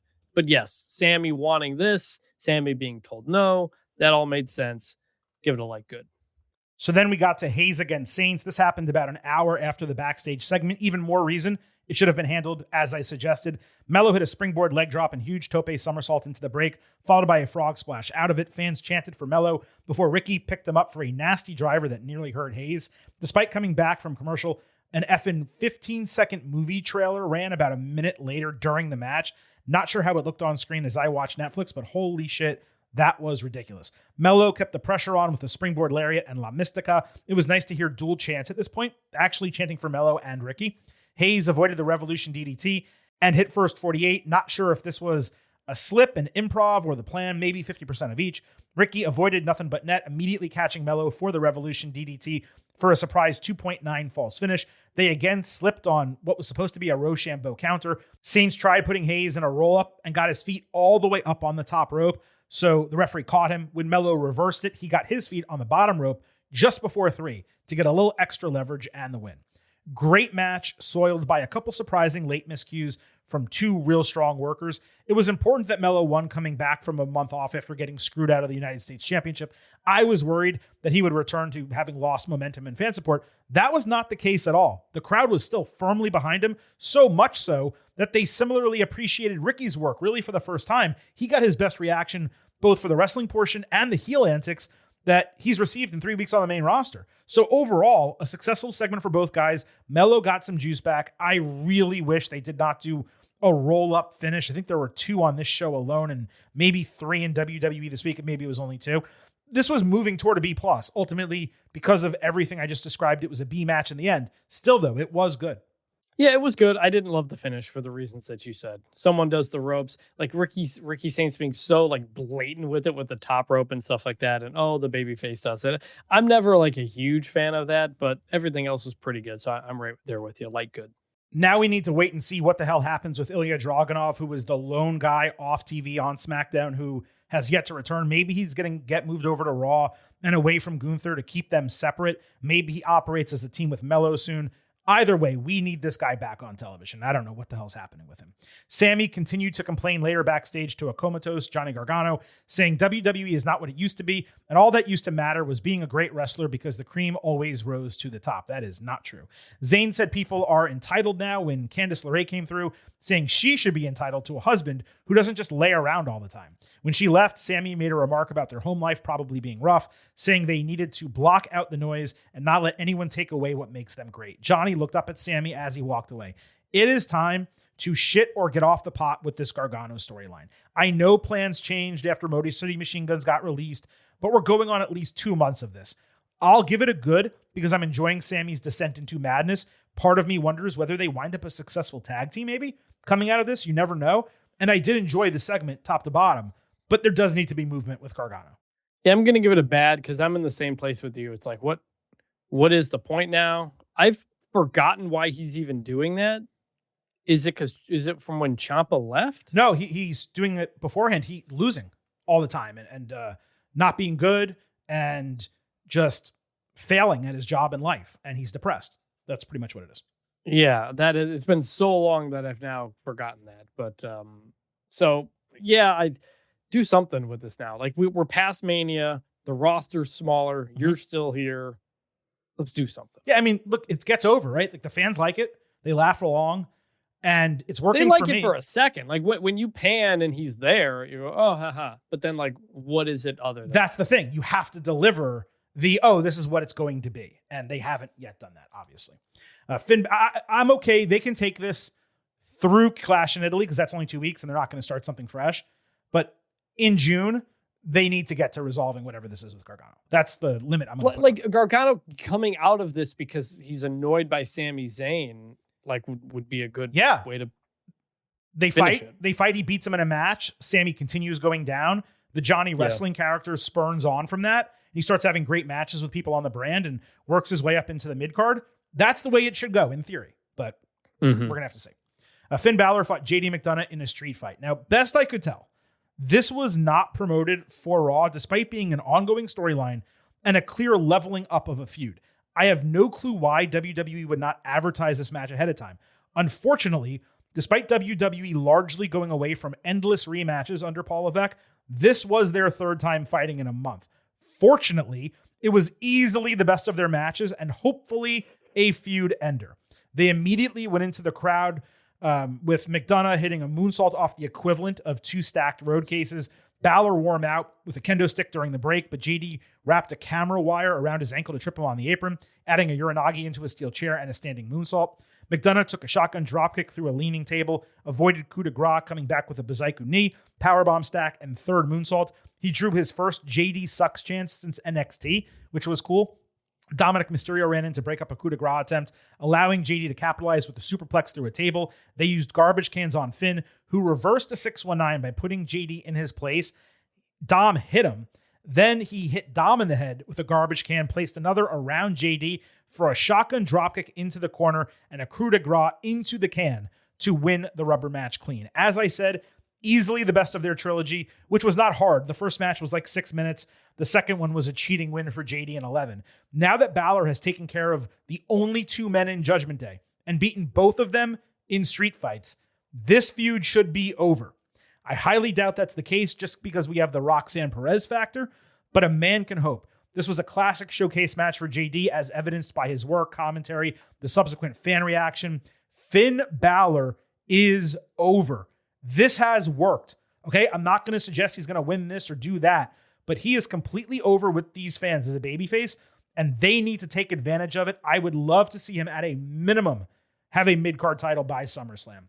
Well done across the board. 4 stars, A-. Due to the interference, it was on its way to being higher. Definite good. Definitely good. I love that they gave this a video package going in too. Like they gave us the history. They gave us what's gone on so far. They gave you a reason to basically care about this, even though you've seen them wrestle a few times before already. So major credit to the production and the video team for doing that. That got me in the right mindset instead of just thinking, all right, they're doing it again. You know, now we got a stipulation. They made me care about it going in, and that's a big deal. The match itself was good, got time, good finish. Everything's good. I do think it should be the end. The question is just like, what is Finn post Judgment Day? We don't know. He was in it forever. Now he's out of it fighting with those people. I just don't want them to get stuck in that faction loop that WWE often does, where it's like only these factions can fight each other and that just never ends.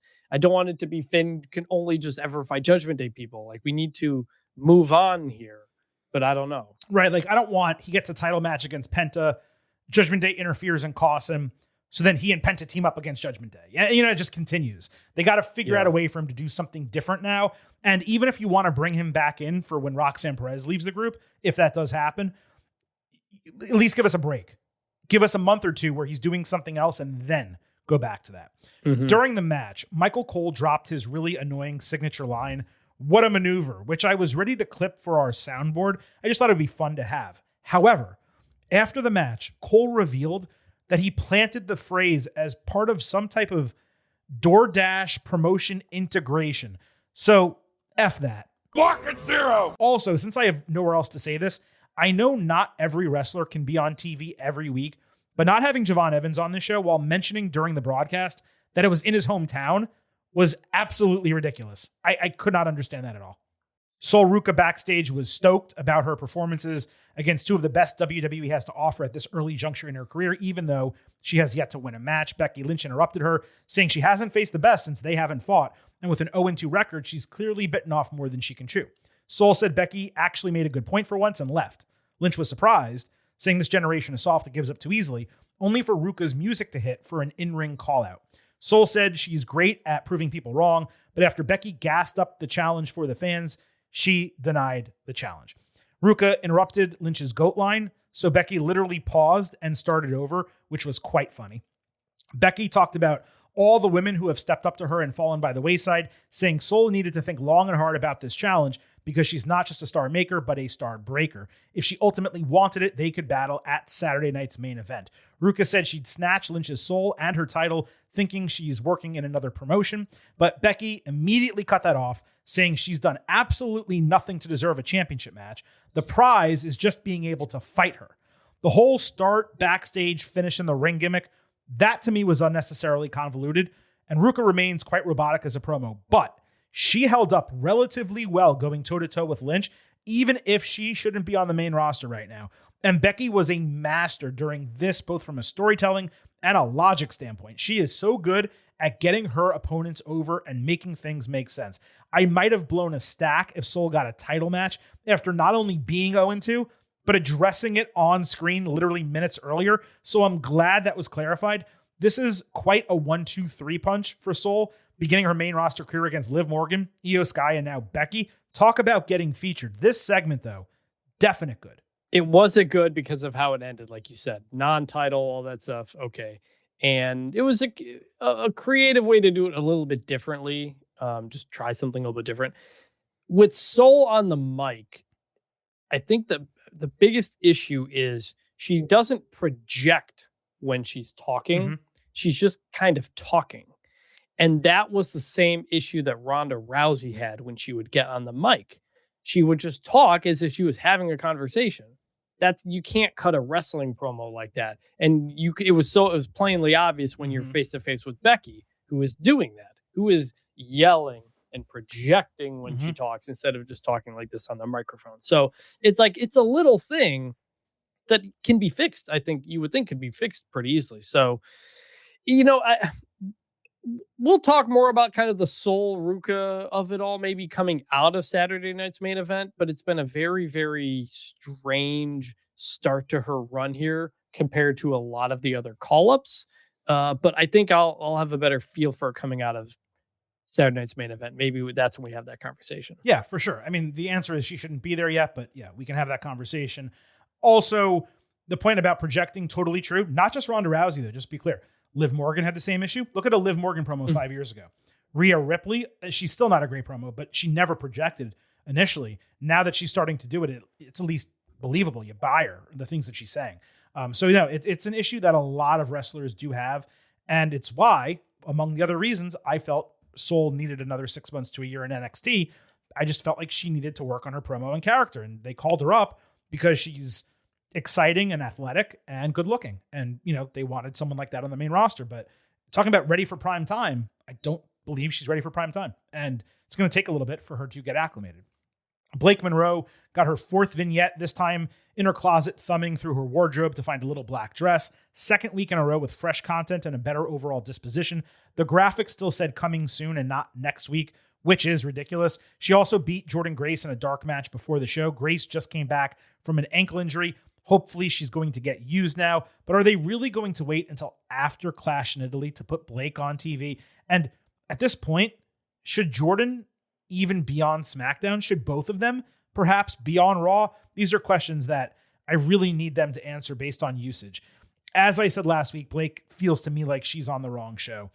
A quick good for the vignette, but there really wasn't that much to it. Veer is coming. Yeah, until he's not. That's all there is to say about it. Until it happens, Veer is coming. Paige and Brie Bella fought Julia and Kiana James in a non-title match. Scream Mode, which seems to be the champion's name, even though it's not used on TV, it's on their t-shirts. They said they feel challengers coming at them from all angles, but they aren't going to back down. Irresistible Forces said they hoped to get past their next two opponents. They hoped Paige and Brie would, because they wanted to fight them at Saturday night's main event. My thought was that a challenge needed to be earned either on SmackDown or the go home, because it sure as shit has not been yet by the Forces. While Kiana remains the business bitch, she has dropped her ridiculous purse. Huge step in the right direction, 2 weeks in a row coming to the ring without it. So that's a positive. While it seemed like all four women got decent reactions for their entrances, the crowd was completely silent at the bell. And again, it's understandable why. They've been given no reason to care about Julia or Kiana, and Paige, the popular one in this match, has been giving nothing to get people excited about her return outside of the title win more than a month ago. Ironically, Paige got chance during the break and hit a sunset flip powerbomb out of it. Julia hit the Northern Lights bomb on Brie for a broken fall. James caught Bella with a great super kick, but Brie got double knees up to block a standing moonsault, and Paige tagged in for Rampage and the non-title victory. The crowd did come around slightly after the break, but the lacking reactions were brutal, and really in no world should Julia and Kiana lose to these two from a wrestling standpoint.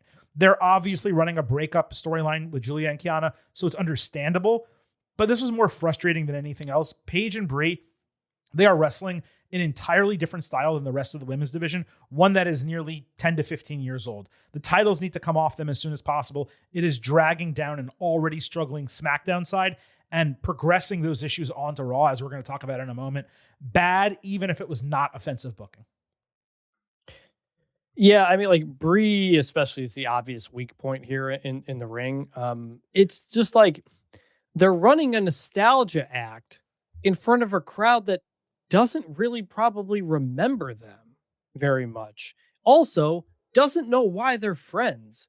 I don't remember anything in kayfabe about the Bellas and Paige being best friends. Like, I might have forgotten, but it wasn't some major storyline. The Bellas had each other, and Paige was her own thing. That is what they were in WWE 10 to 13 years ago. They just came back and they're like, oh, everybody knows they're friends. Do we?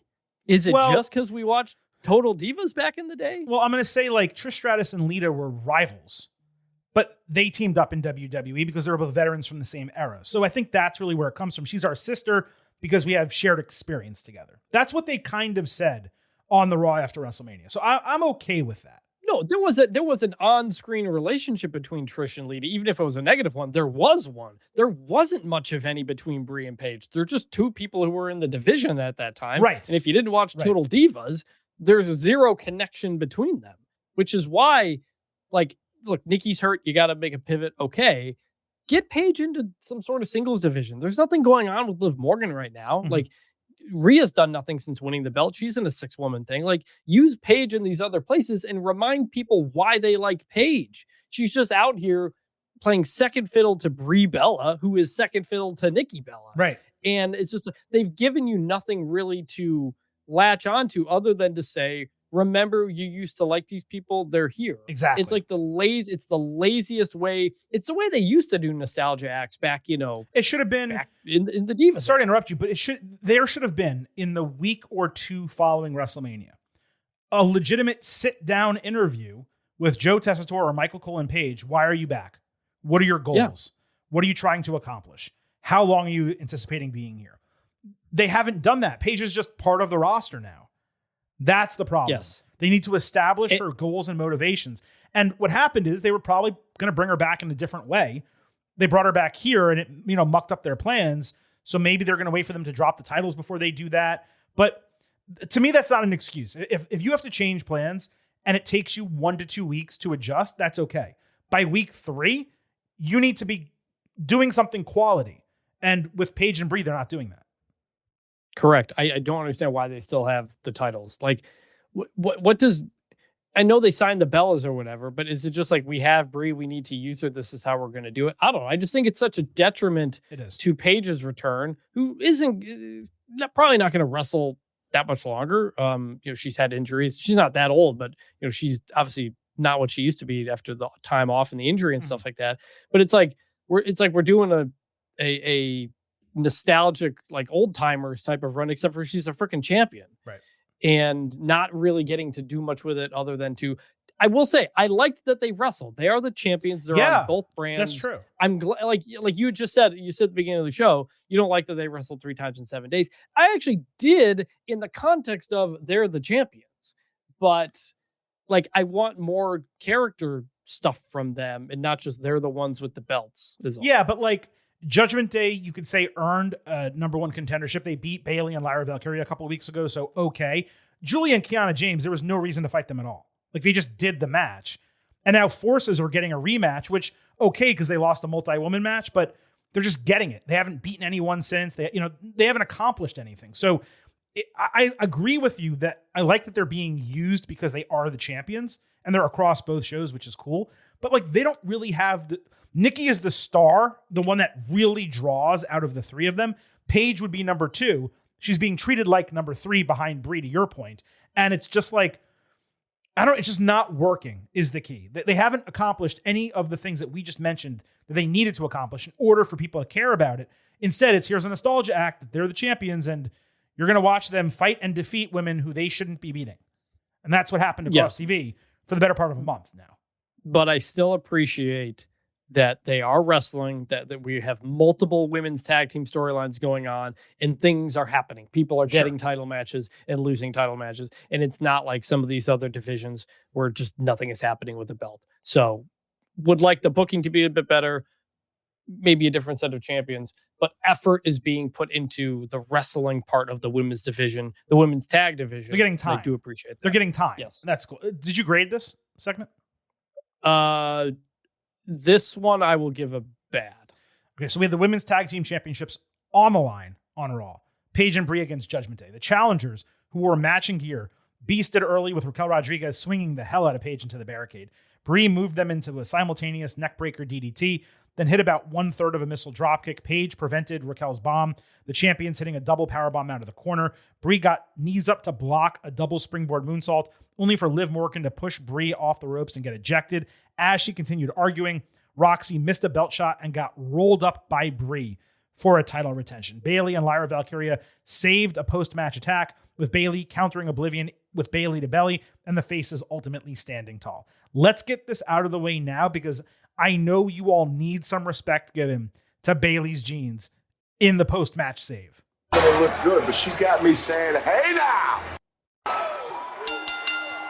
That means the Hey Now Championship is on the line. Roxanne Perez, a couple weeks ago in that leopard, let's call it, print. It may have been a different animal, but her leopard print 2-piece deal against Bayley, running to the ring, making the save. It's vintage.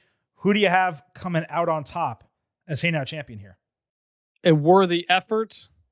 I have Roxanne retaining. Bayley's one of those people, a lot like Drew McIntyre, and even Charlotte Flair. I can't wait for this. I can't wait for this comparison. Go ahead. Yeah, I want to hear this. They look better in street clothes. Oh, okay. Yes. I think. Yes. What'd you think I was? No, I wasn't sure. I was, I thought you were I was curious what you're gonna say about Drew. But no, you're right. When they, especially jeans, actually, for all 3 of them. Yes. They just look more intimidating. I don't want to say more legitimate, but it seems more natural for them to be dressed up like that than it does in wrestling gear. Whereas if I was to see like Lyra Valkyria in regular clothes, it'd be less of that. I don't even know how to describe it. It'd be less of that than Bayley. It's that the regular clothes accentuate their physical strength. Okay, that could be what it is. More than the wrestling clothes do. Yeah, this is hardly the first time where Bayley's like run down to the ring to make a save where it's been worthy of a Hey Now. I mean, she has like a history of this. So pretty interesting. Legitimate contender. Completely agree with you though. Absolute, no doubt, retention by Roxanne Perez, and still Hey Now champion. Okay, at least we had a little bit of fun. Now for the match. Another effing roll-up finish in a women's match. Roxy getting beaten that way by Brie. It's a literal booking crime, and Levesque should go to jail for committing it. We're back in the Divas era with this tag team division. They got time, and they were allowed to work. That's the difference.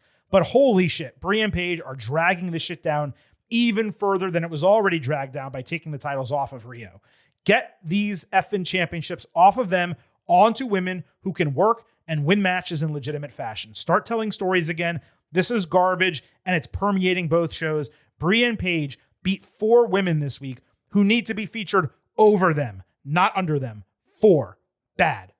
So like I'm torn here because I did enjoy the match, and like seeing Paige and Roxanne together one-on-one for a bit was cool. It was like Roxanne's the prodigy. Remember when Paige was the young early 20s like prodigy, so to speak, of pro wrestling? So it was like it was cool to see that together.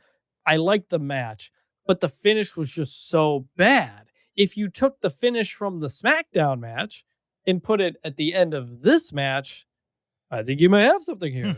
And it would have been a really good finish.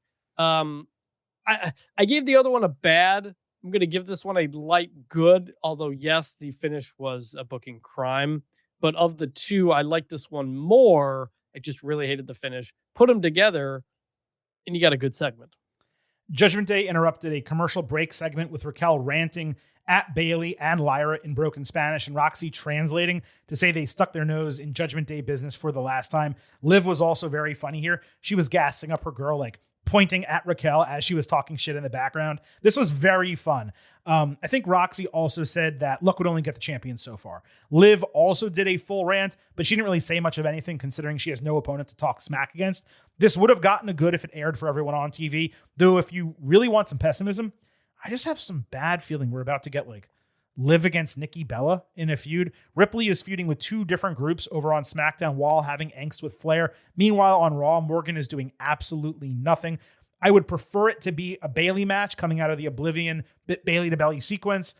I just have a weird feeling it's going to be Nikki. Either way, I just wanted to let everyone know what happened during the break. Tiffany Stratton backstage addressed not being part of an alliance like the other women on SmackDown. She purposefully stammered, but did so about 5 seconds too early. The idea was that Julia and Kiana were going to be yelling at each other in the background, which did happen. Chelsea Green made her healthy return. She was out of her wheelchair, and Tiffy actually seemed happy to see her, though Chelsea was focused on them becoming a team, while Stratton was trying to lay a heavy-handed hint about not wanting to be aligned. Tiffy's acting is subpar. We all know this. And it's exaggerated when she plays off Chelsea, who is among the more natural actresses in the country. If you ignore the robotic part of Tiffy, it was a good segment juxtaposing their personalities, potentially creating an interesting odd couple type of team. Yes. And like, again, WWE is really like working on this women's tag team relation. They almost have a freaking trios division at this point with some of the other stuff going on. Yeah. Like the depth is there. And Tiffany is now like thinking teaming up, but she's a singles champion. So it's like, that's where the disconnect seems to be. The cheer when Chelsea shows up on the screen was just huge, like much bigger than when Tiffany is first shown there. Like people love Chelsea Green. They really want to cheer her. And I guess Tiffany's a face here. So Tiffany decided to team up with Chelsea would be one way to do that. But my main thought here was Chelsea got a big reaction just showing up backstage again. She also looked freaking amazing. She did. People are dying to get more Chelsea Green again, and it's good that she continues to make her way back. I was up all night. Fatal Influence backstage was asked about their early impact on SmackDown. Fallon Henley spoke first, saying they're at the top of the food chain, the predators, not the prey. JC Jane and Lainey Reed said their loyalty is their currency, and it will allow them to wear all the gold sooner than later. Nice, simple promos from all three of them. Completely ridiculous that this was their only appearance on SmackDown. The hottest women's act since the show after WrestleMania didn't even enter the arena. Why are you cooling them off? There's enough women to keep them involved in something, anything, even if it's creating angst backstage by talking shit to other women, or hell, even men. Still, for what they said and how they said it, like good. Like good, but it's the kind of thing where I would have rather just not had them on TV. Like, if they are going to be on the show, it should only be in front of the crowd because the crowd wants to boo them. Mm-hmm. And so you make sure every appearance they have is an opportunity to boo them to their faces. Yep. And a backstage one doesn't do that. And it kind of just cools it off a little bit to not have that opportunity. Make it a bit more, I don't know, special when they show up. I think using them at a backstage thing, if they're never going to be in front of the crowd, is more, honestly, probably hurts them based on how hot they've been to start. Well, WWE occasionally does those on-stage interviews. So just if this was that, it would have been better. Just by virtue of location. That it. You've got, like, the gimmick is half the gimmick right now is fans like to boo them. Right. So either give that to them or don't give it at all. I think the middle ground is the worst option. This week on AAA, the Creed brothers beat Fiscal and Aerostar in a tag team match. Now, I will discuss the rest of what happens in AAA over on our Thursday show, but here it's important because of El Grande Americano. Brutus brought an American flag to the ring, and I got to tell you, I'm not like the most like jingoistic person, you guys all know, but he comes out here with this flag. It's draped over his back. It's looking good. Everything's cool. Then he wants to get rid of it. So the way you get rid of a flag is you hang it over the ropes, you give it to someone, they fold it up, whatever the case might be. He crumpled this thing up like it was a t-shirt in his hand. Like he was a heel who hated America. And I'm looking at this and I'm like, The way you are you kidding me? Are you freaking kidding me? Like, what are you doing, bro? Anyway, Aerostar did a blind springboard cannonball ringside better than the Creeds have ever done the Brutus ball. Julius won the match with a submission via ankle lock, and he kept it locked in a grapevine during a post-match attack. Los Americanos saved. Then El Grande Americano Original laid them out. El Grande Americano regular, I guess, then made a heroic save as the heels nearly removed Bravo's mask. He couldn't attack Original due to their contract, and he sold that frustration incredibly well. Grande did. Rayo ultimately came through and they murked the heels out of the ring. The arena went absolutely insane for the babyfaces coming out on top. Grande said he doesn't understand why people in the United States cheer Original. They don't. He also nicknamed him Shorty. He said that does not happen in Mexico, his house. Grande said, Máscara contra Máscara is not just for the mask, it is for the Mexican people, their culture, their legacy. And Andrea, his girlfriend, who Original got fired. The place was going wild. And this was probably one of the hottest promos of the year from an energy standpoint. So that's what happened in Mexico on Saturday. Here's what happened in North Carolina on Monday. We had Original and Los Americanos Hermanos against El Grande and Los Americanos in a tornado trios match. Just like last week, this match happened without any video or explanation of what happened in Mexico. Just like last week, the Creeds wore masks for no reason when they are maskless in Mexico. Especially since they're going by their names. They're not trying to be mysterious. They're called Julio and Bruto. So we know they're the Creed brothers. Why are you wearing masks? There were tons of high-risk moves to start into the first break. Original did a wheelbarrow German suplex on Rayo with Bravo literally hanging off of Original's back. The Originals landed a superplex, moonsault, flying headbutt in succession. Bravo avoided a 450 from Julio as their sides all loaded up their masks simultaneously. The Originals responded with stereo German suplexes and stereo moonsaults for a triple false finish. Rayo hit a poison rana on Julio as Original hit Grande with a tiger kick. Americanos then landed a series of moves, including a triple loaded headbutt to beat Bruto. The booking of this feud in America does not make a shred of sense. Rather than WWE taking its hottest storyline company-wide and extending it into the United States while simultaneously promoting a massive match for a show that is its new brand, it is booking the same 6 guys antithetically and doing almost nothing to promote the match. The crowd response was therefore tepid to something they should have been going crazy about, especially considering the quality of the work. They have been given no reason on Raw to care about one side or the other, except one team wears red, white, and blue, while the other is in black and gold. It is such a huge failure from a creative standpoint to not understand not only how to book this for Americans, but how to promote your massive show on May 30th. That should lead me to a negative grade here. The problem is that the match was fantastic and the right side won. So I'm going to do something I don't think I've ever done before. 4 stars, A- for the match. Bad. It's inexcusable. They could not figure out how to do this. And if I was grading the AAA segment, that would have gotten a good. I'm going to give it a good for the match, like you said. That nasty running headbutt finish was, whoa, man. Like, that's like, wow, when you see that kind of thing. Like, they just really delivered on that. They did acknowledge during the match commentary that this is getting a different reaction in Mexico. And I don't understand the point of what they're doing here on this show for this reason. Like, we knew it was going to come to a head for a long time. We're like, well, one's getting cheered in Mexico and booed in the other. What are they going to do about it? All these months later, nothing. It's still the same. Yeah. They've done nothing to it. And guess we're just going to see how that goes. But the match was good. I'll still give it a good. Fair enough. Danhausen backstage knocked over a lighting rig near his still active yet transported cloning machine. He spoke to someone on the phone before wheeling in a cadaver on a gurney. I say cadaver because it had a toe tag, but I'm almost positive that it might be the gingerbread man, who I believe he rescued from the trash last week in a social media segment.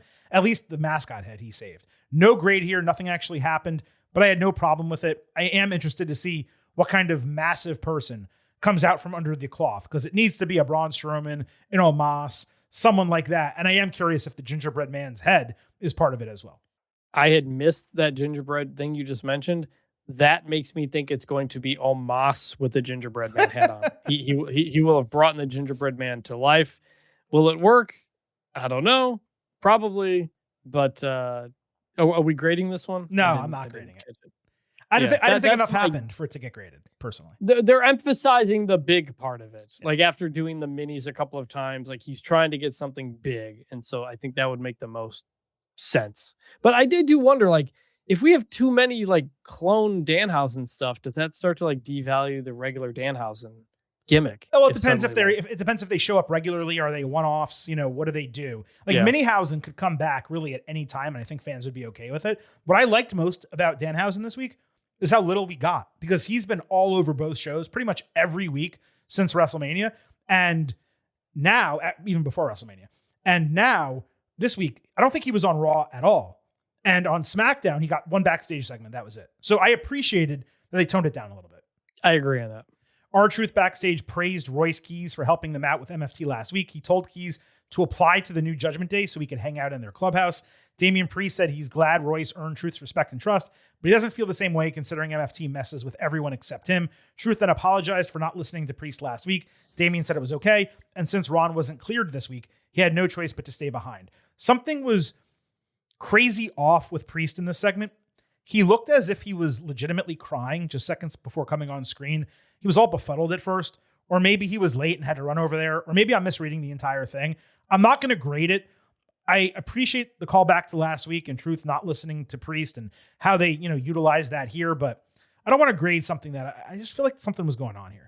So we had Priest against Tama Tonga. This was supposed to be a tag team match, but since R-Truth was not clear to transition to one-on-one, Solo told Tama to take care of business. Shinsuke Nakamura, now with long hair, approached him once again, but Tama Tonga ran him into a road case and chokeslammed him through a table. Tama attacked from behind at the bell and later had a nice escape counter of a Razor's Edge. Priest followed with a bell clap, Flatliner, and Broken Arrow. Another movie vintage has not seen Broken Arrow. Before pouncing Tama over the announce table, Damian tripped on the top rope in a spot Tama was supposed to break anyway. The heel followed with a swinging neckbreaker, avoided South of Heaven before eating it for the L. Tala attacked with a boot after the bell, and Solo added the Samoan spike. The biggest takeaway from this match is that Tama needs to get rid of the face paint. It looks stupid for only one guy to wear it now, especially someone who is losing matches clean. The work was perfectly fine between these two. I'm grading it bad simply because it's the most boring part of SmackDown. Priest and Truth teaming them was the right move, and it's something I asked to see for like a month, maybe even longer, but it's just really not working. And MFT has long been dead. So you got one team that's not working, one group that's dead, and they're fighting each other, and this is the tag team title feud. It just doesn't work for me. You mean the Priest Truth thing isn't working? The pairing, the pairing for me isn't really working. Like it's making Priest a little bit more interesting, but not as interesting as I thought it was going to. I'm enjoying it. I just think we're not getting enough of it. Like we're not getting like full on segments. We're just getting a couple of backstage things where Truth says something funny and Priest laughs. Like I think the dead part of this is just who they're working with. Like you continuing a group, a faction after you've cut half the team, it just doesn't work. Like we all can tell who's not there anymore. It just feels you gotta just end this MFT stuff, man. Like get totally away from it. Let Solo go on his own and do something. I can't believe we're just like pretending we're just moving on and be like, MFTs is still happening, even though half these guys aren't here anymore, and we all know they got fired. So it's like that you're working with. There is no chance that they can get any heat. And that in turn is not going to help exactly the babyface champions. It's just like split it up, go off and do something else. I don't know. And yes, it looks weird when only one of them is wearing the paint. Did you grade this, or did I miss you saying it? I'm going to give it a bad because the finish annoyed me. By the way, Shinsuke against Tama is happening next week, even though it's Tala who attacked Nakamura. So no idea what's going to happen in that match, but it seems like the storyline is finally coming to a head in some way. And we'll see it on SmackDown, the Go Home SmackDown, for WWE Saturday Night's Main Event, which is exactly what we are transitioning into right now. We're out of the good, the bad, and the ugly, and we're moving into the WWE Saturday Night's Main Event Ultimate Preview. Now, this is not a premium live event, but you know what? It's pretty much the same thing these days, at least in terms of formatting. This airs on Peacock. There are no more commercials during the matches. They only occur between the matches. It's available on Peacock in the United States, YouTube internationally. We talked earlier about NordVPN. I'm not going to give you a second ad, but you can watch this in the United States with a VPN and avoid commercials if you choose Albania as the country, or if you just don't want to pay for Peacock, just watch on YouTube, use your VPN, and choose any other country, Canada, United Kingdom, France, etc. And you'll be able to watch Saturday Night's Main Event. Now, Vintage, this is a 5-match card. So there's more matches scheduled for Saturday Night's Main Event than some WWE premium live events of significant names, both in 2025 and beforehand. It's a mixed bag in terms of the matches and, the level of anticipation I have for them. We'll, of course, give a expectation grade at the end, but going into it, knowing the card we're about to discuss, how do you feel about this Saturday Night's Main Event? It feels like it's missing one big thing. Like, it's a Saturday Night's Main Event, so I'm not, it's more of a kind of a glorified episode of TV, but we've typically gotten a Cody match or something, like kind of one big thing, and I don't think this really has that on that level. Something that feels big and consequential, but in 5 other words, matches is interesting. In other words, a main event? Yes, even though it's called Saturday Night's Main Event. It is, it's 5 matches, just like Backlash was. So if we're moving away from the 4-match stuff, that's good, unless we come out of the show complaining about time. But I'm encouraged by that. Yeah, I'm with that as well. I like how much talent is being featured on the show. I enjoy that there's 3 championship matches, but to your point exactly, it feels like a diminished show to a degree because there's no real main event. And that's despite the 2 biggest women in the entire company wrestling on the show. And yet, neither of those are title matches. In fact, they're the only non-title matches, despite both of them being champions. They're the only non-title matches, and neither of them are the level of a main event. So let's go from the card, the bottom part of the card, all the way through what the expected main event is for WWE Saturday Night's Main Event. We'll give you predictions, picks, our thoughts going forward, and of course, anything that happened on Raw or SmackDown that relates to these matches that we did not already discuss, we will as well. Women's Tag Team Championship, Paige and Brie Bella against the Irresistible Forces. We already covered this in detail earlier in the good, the bad, and the ugly, so there's not much more to say about the matchup. For me, you gave Paige and Brie the WrestleMania moment. Paige especially got the WrestleMania moment. Cool. Flip the titles back to the heels. Allow Bayley and Lyra Valkyria to win them on the other side, even if we are forced to wait until SummerSlam for it, even if they basically run back another multi-women match for SummerSlam. That would be totally fine. I would prefer not to wait 3 months with the Forces as champions the entire time, but at least put them on a team that can work matches and maybe bounce them around a little bit before we get to that big show. No matter what, Paige and Brie wrestling 3 matches in a week, and they can use that as an excuse. They should not leave this show as champions in kayfabe or in reality. I have the Forces winning back the women's tag team titles. I do too, but it's also, again, why I like that they wrestled and won 2 matches. Like, I want the champions to defend championships a handful of times, so then when they lose them, it means something.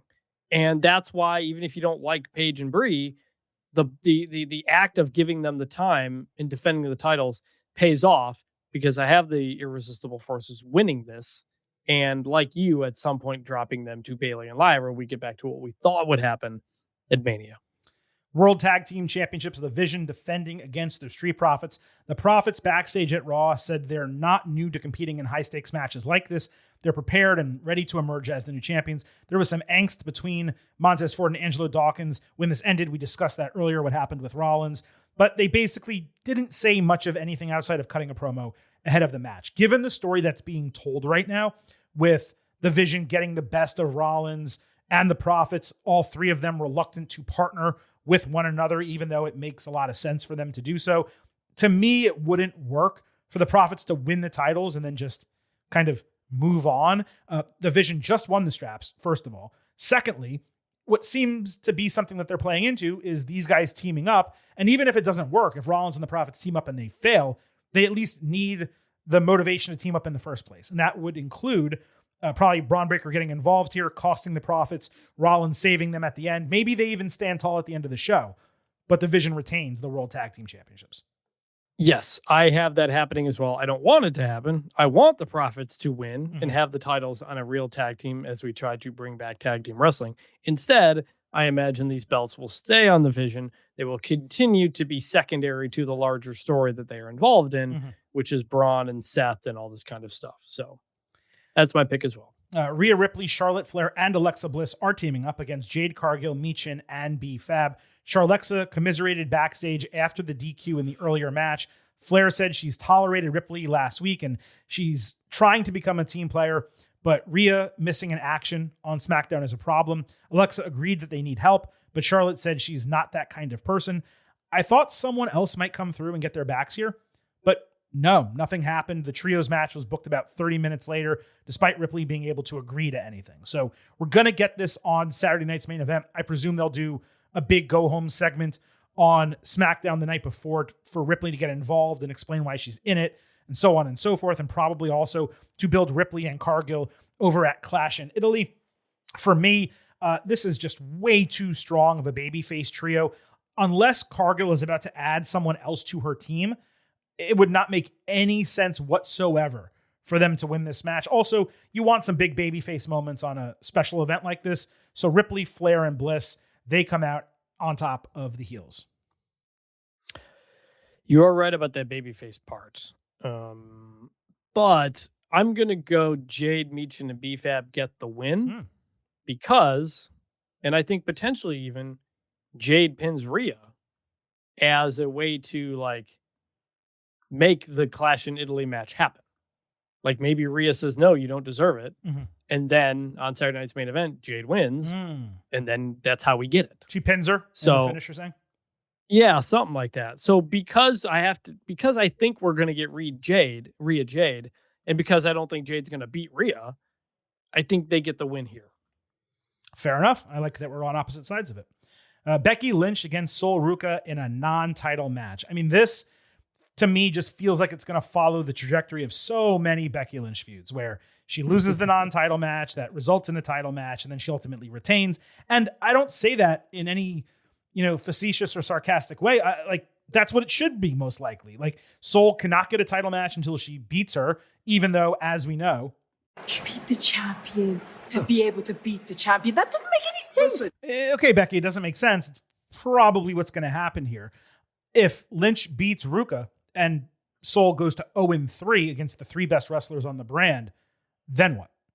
That's my biggest concern. So she needs to get this win, especially because they spent so much time on Monday night talking about her being winless to this point. So I have Sol beating Becky, probably through happenstance is my guess. And I would presume that they run this match back at Clash in Italy as the fifth match for the Intercontinental Championship, but we'll see. I agree. Sol Ruca gets the win. They've talked about her being 0-2. You got to get her some wins. Non-title match is the way to do it.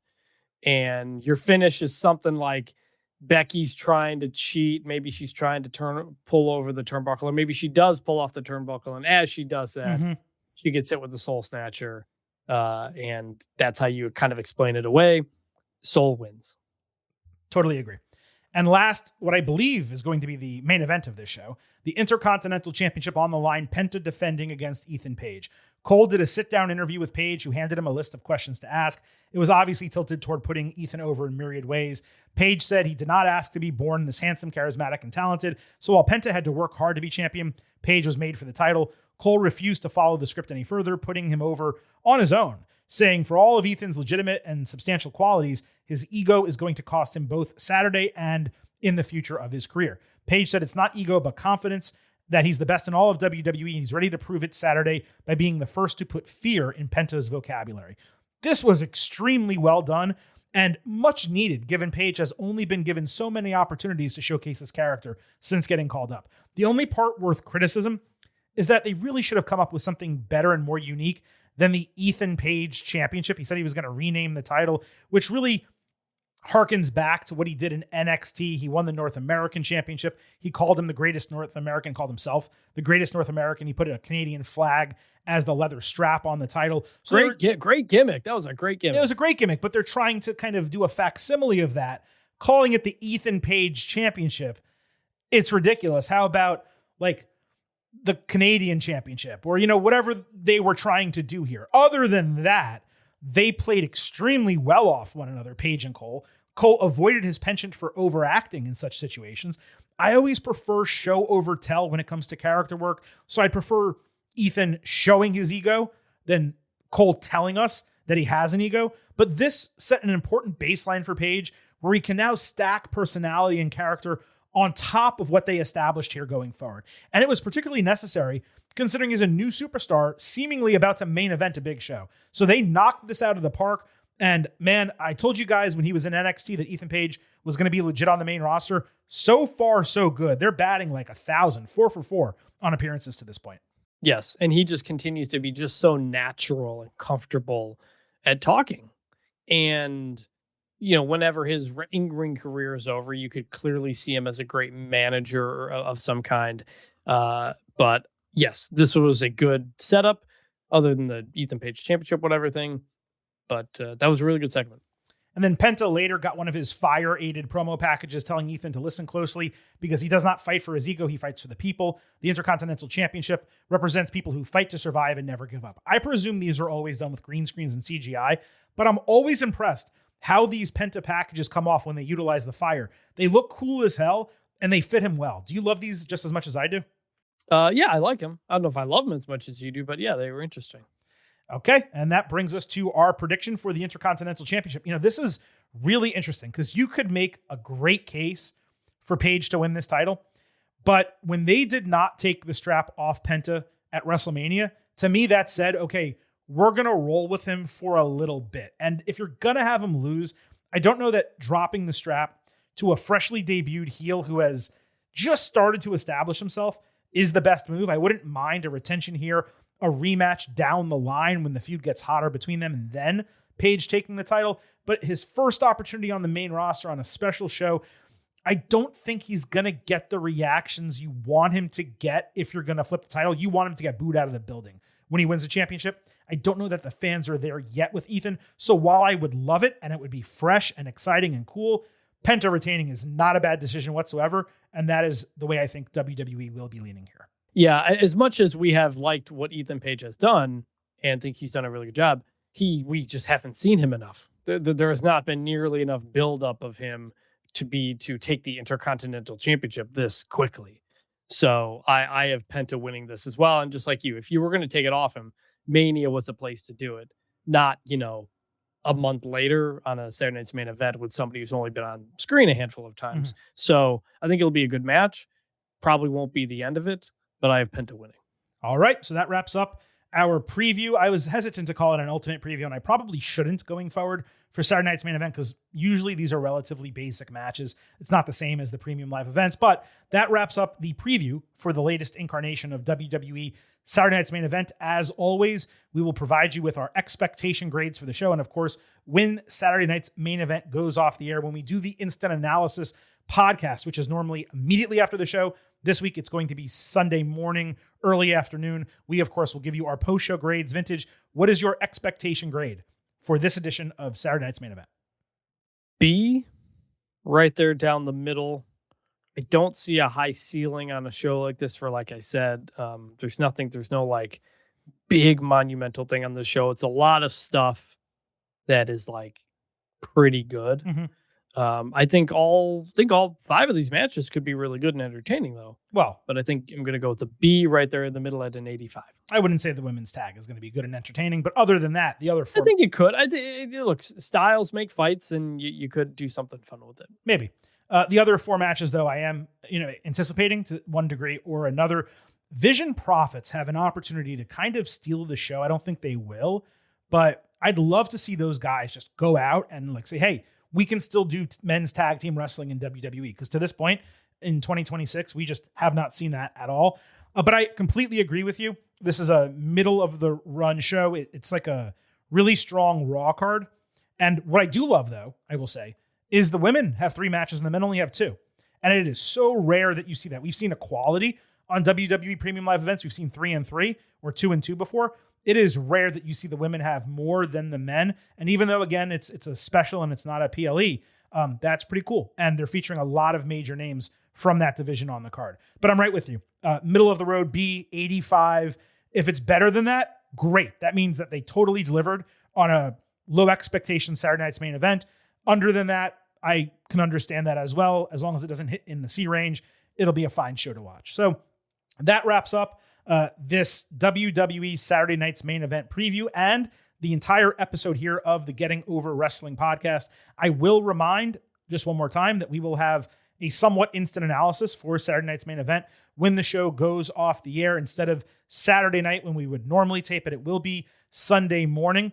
That will be the 3rd of 4 episodes this week. The 2nd is coming Thursday. We're talking NXT AAA and AEW Double or Nothing. We'll have an ultimate preview for that. And then the 4th episode this week will be the AEW Double or Nothing instant analysis coming Sunday night as soon as that show goes off the air. Don't forget to click that subscribe button. Be with us not only for the rest of this week, into next week as we preview and analyze WWE Clash in Italy. It's going to be a huge week for WWE, huge end to the month for WWE and AAA, because that major show with the Mascara contra Mascara match between El Grande Americanos that is happening Saturday immediately before Clash in Italy. So there's going to be a ton to talk about, plenty of performance-enhancing audio for your ear holes. Make sure you subscribe and make sure you follow us on social media at Getting Overcast on Twitter and Blue Sky. You get episode drops, news, analysis, highlights. You can send in questions and comments for the show.